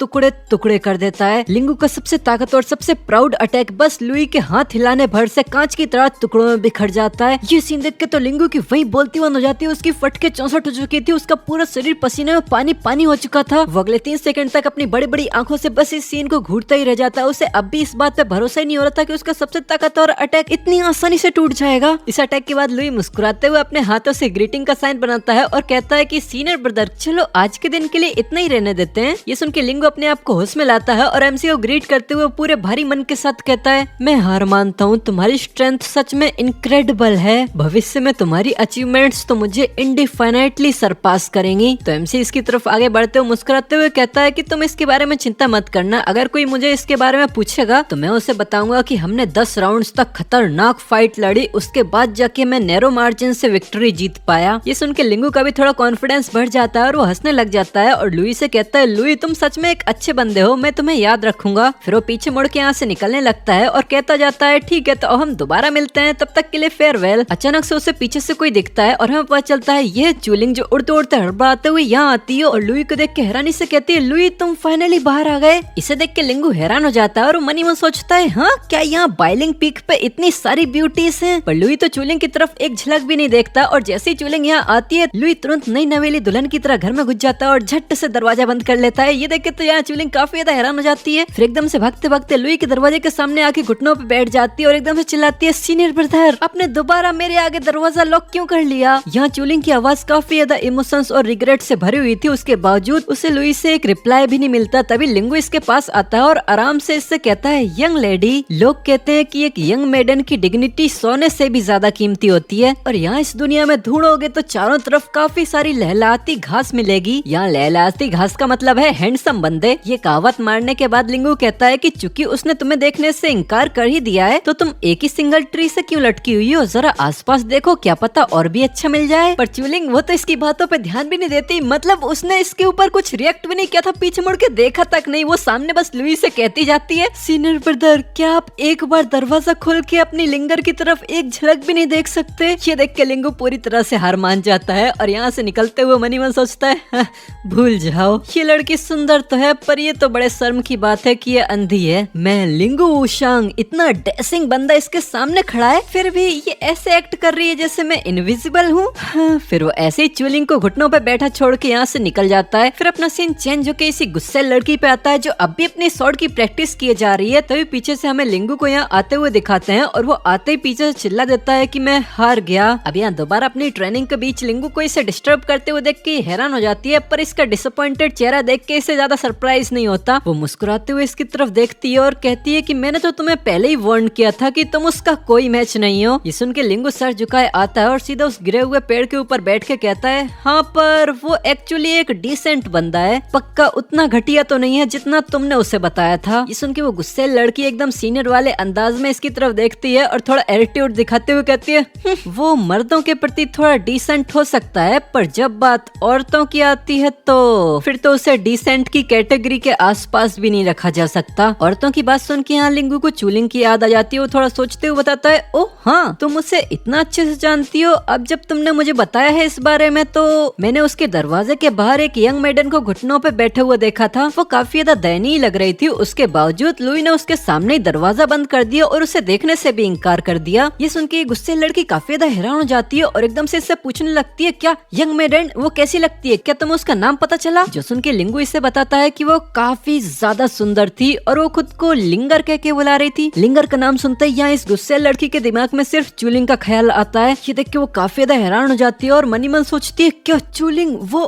वापस आ गई, कैसे, क्यों। उसे देखने से ऐसा लग रहा था कि वो काफी ज्यादा परेशान सी होने लग गई थी। वो पूरे ग्राउंड में ऐसे गोल गोल चक्कर काटने लग जाती है और मनी में सोचती है, क्या अब मुझे क्या करना चाहिए। इसके बारे में सोचने से उसका चेहरा पता नहीं क्यों लाल सा पड़ने लग जाता है और वो मनी में सोचती है, नहीं मैं एब्सोल्युटली जेलस नहीं हो सकती। हाँ वेट मैं क्यों जेलस होने लगी, कैसा तो मजाक था, मैं और जेलस और वो भी लुई के ऊपर, इम्पॉसिबल। पर इसका ये एटीट्यूड देख के पीछे लिंगू की तो पूरी हिम्मत जवाब दे जाती है। उसे ऐसा लग रहा था कि बस एक ही दिन में उसकी सारी दौलत, शोहरत, इज्जत सब कुछ खत्म हो चुकी है। वो डिसअपॉइंटमेंट में मनी मन सोचता है, क्या तुम मेरे साथ मजाक कर रहे हो, क्या अब ये भी लुई की औरतों में से ही एक है। हाँ अगर ऐसा है तो अब मुझे ब्लेम मत करना एक जेंटलमैन की तरह बिहेव ना करने के लिए। वो तुरंत अपनी बची कुची हिम्मत मोटिवेशन को जगाता है और अपनी तलवार उठा के सीधा जूनियर सिस्टर के पीछे खड़ा हो जाता है और चिल्लाता है, जूनियर सिस्टर मैंने अब अब लुई को चैलेंज करने का अपना वादा पूरा कर लिया है, तो अब जैसा कि हमने एग्री किया था, अब आपकी बारी है मेरे साथ स्पार करने की। जो सुन के होंगलिंग इससे कहती है, पर तुम एक्चुअली उससे हरा तो नहीं पाए ना।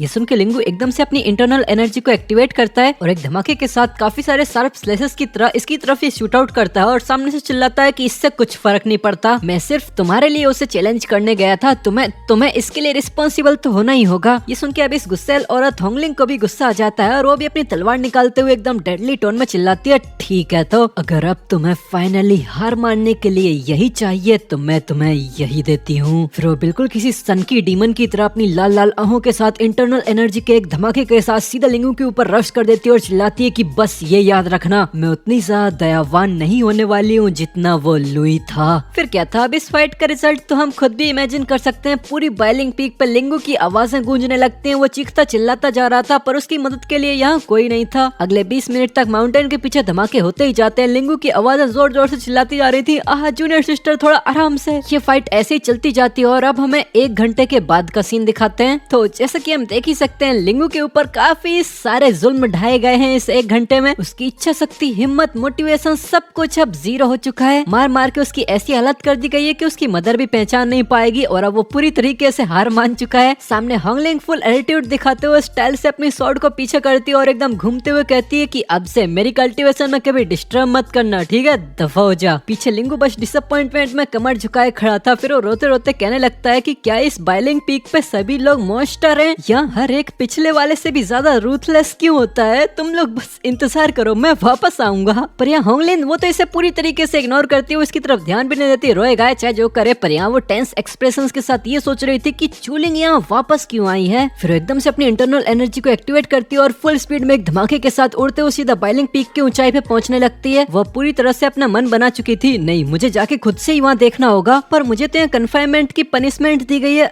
नहीं भाड़ में जाए अब ये मेरी कन्फाइनमेंट। फिर हमारा सीन चेंज होकर चूलिंग की तरफ आता है, जहाँ वो लुई के घर के सामने अब भी घुटनों के बल बैठी हुई थी और सर झुकाए बस रोई जा रही थी। और वो डिसअपॉइंटमेंट में कहती है, सीनियर ब्रदर ये सब लिंगर की गलती थी, लिंगर गलत थी, प्लीज मुझे माफ कर दो सीनियर ब्रदर। इतना कह के वो लुई के दरवाजे के सामने ही जाके गिर जाती है और वहीं पे जब वो दरवाजा खुला पाती है तो तुरंत ही अंदर घुसने लगती है। रेंगते रेंगते जब वो अंदर जाती है तो उसे सामने पूरा का पूरा रूम खाली दिखाई देता है, जो देख के उसकी पूरी हिम्मत जवाब दे जाती है और वो कहती है, सीनियर ब्रदर चले गए। ये देख के उसे काफी बड़ा झटका लगता है। उसे पहले पूरा भरोसा था कि जब तक वो टिकी रहेगी सीनियर ब्रदर कभी ना कभी तो उसे माफ कर ही देंगे, पर अब उसका हौसला डोलने लगा है, उसकी उम्मीद अब घटती जा रही है। उसे समझ में ही नहीं आ रहा था कि सीनियर ब्रदर की माफी पाने के लिए उसे क्या करना चाहिए। पर इसी सीन के साथ अपना ये एपिसोड खत्म हो जाता है। तो वीडियो पसंद आई है तो इसको जितना ज्यादा हो सके उतना ज्यादा लाइक करना और ज्यादा से ज्यादा हाइप कर देना। अब हम मिलते हैं तुमसे इसके नेक्स्ट एपिसोड, तब तक के लिए बाय बाय।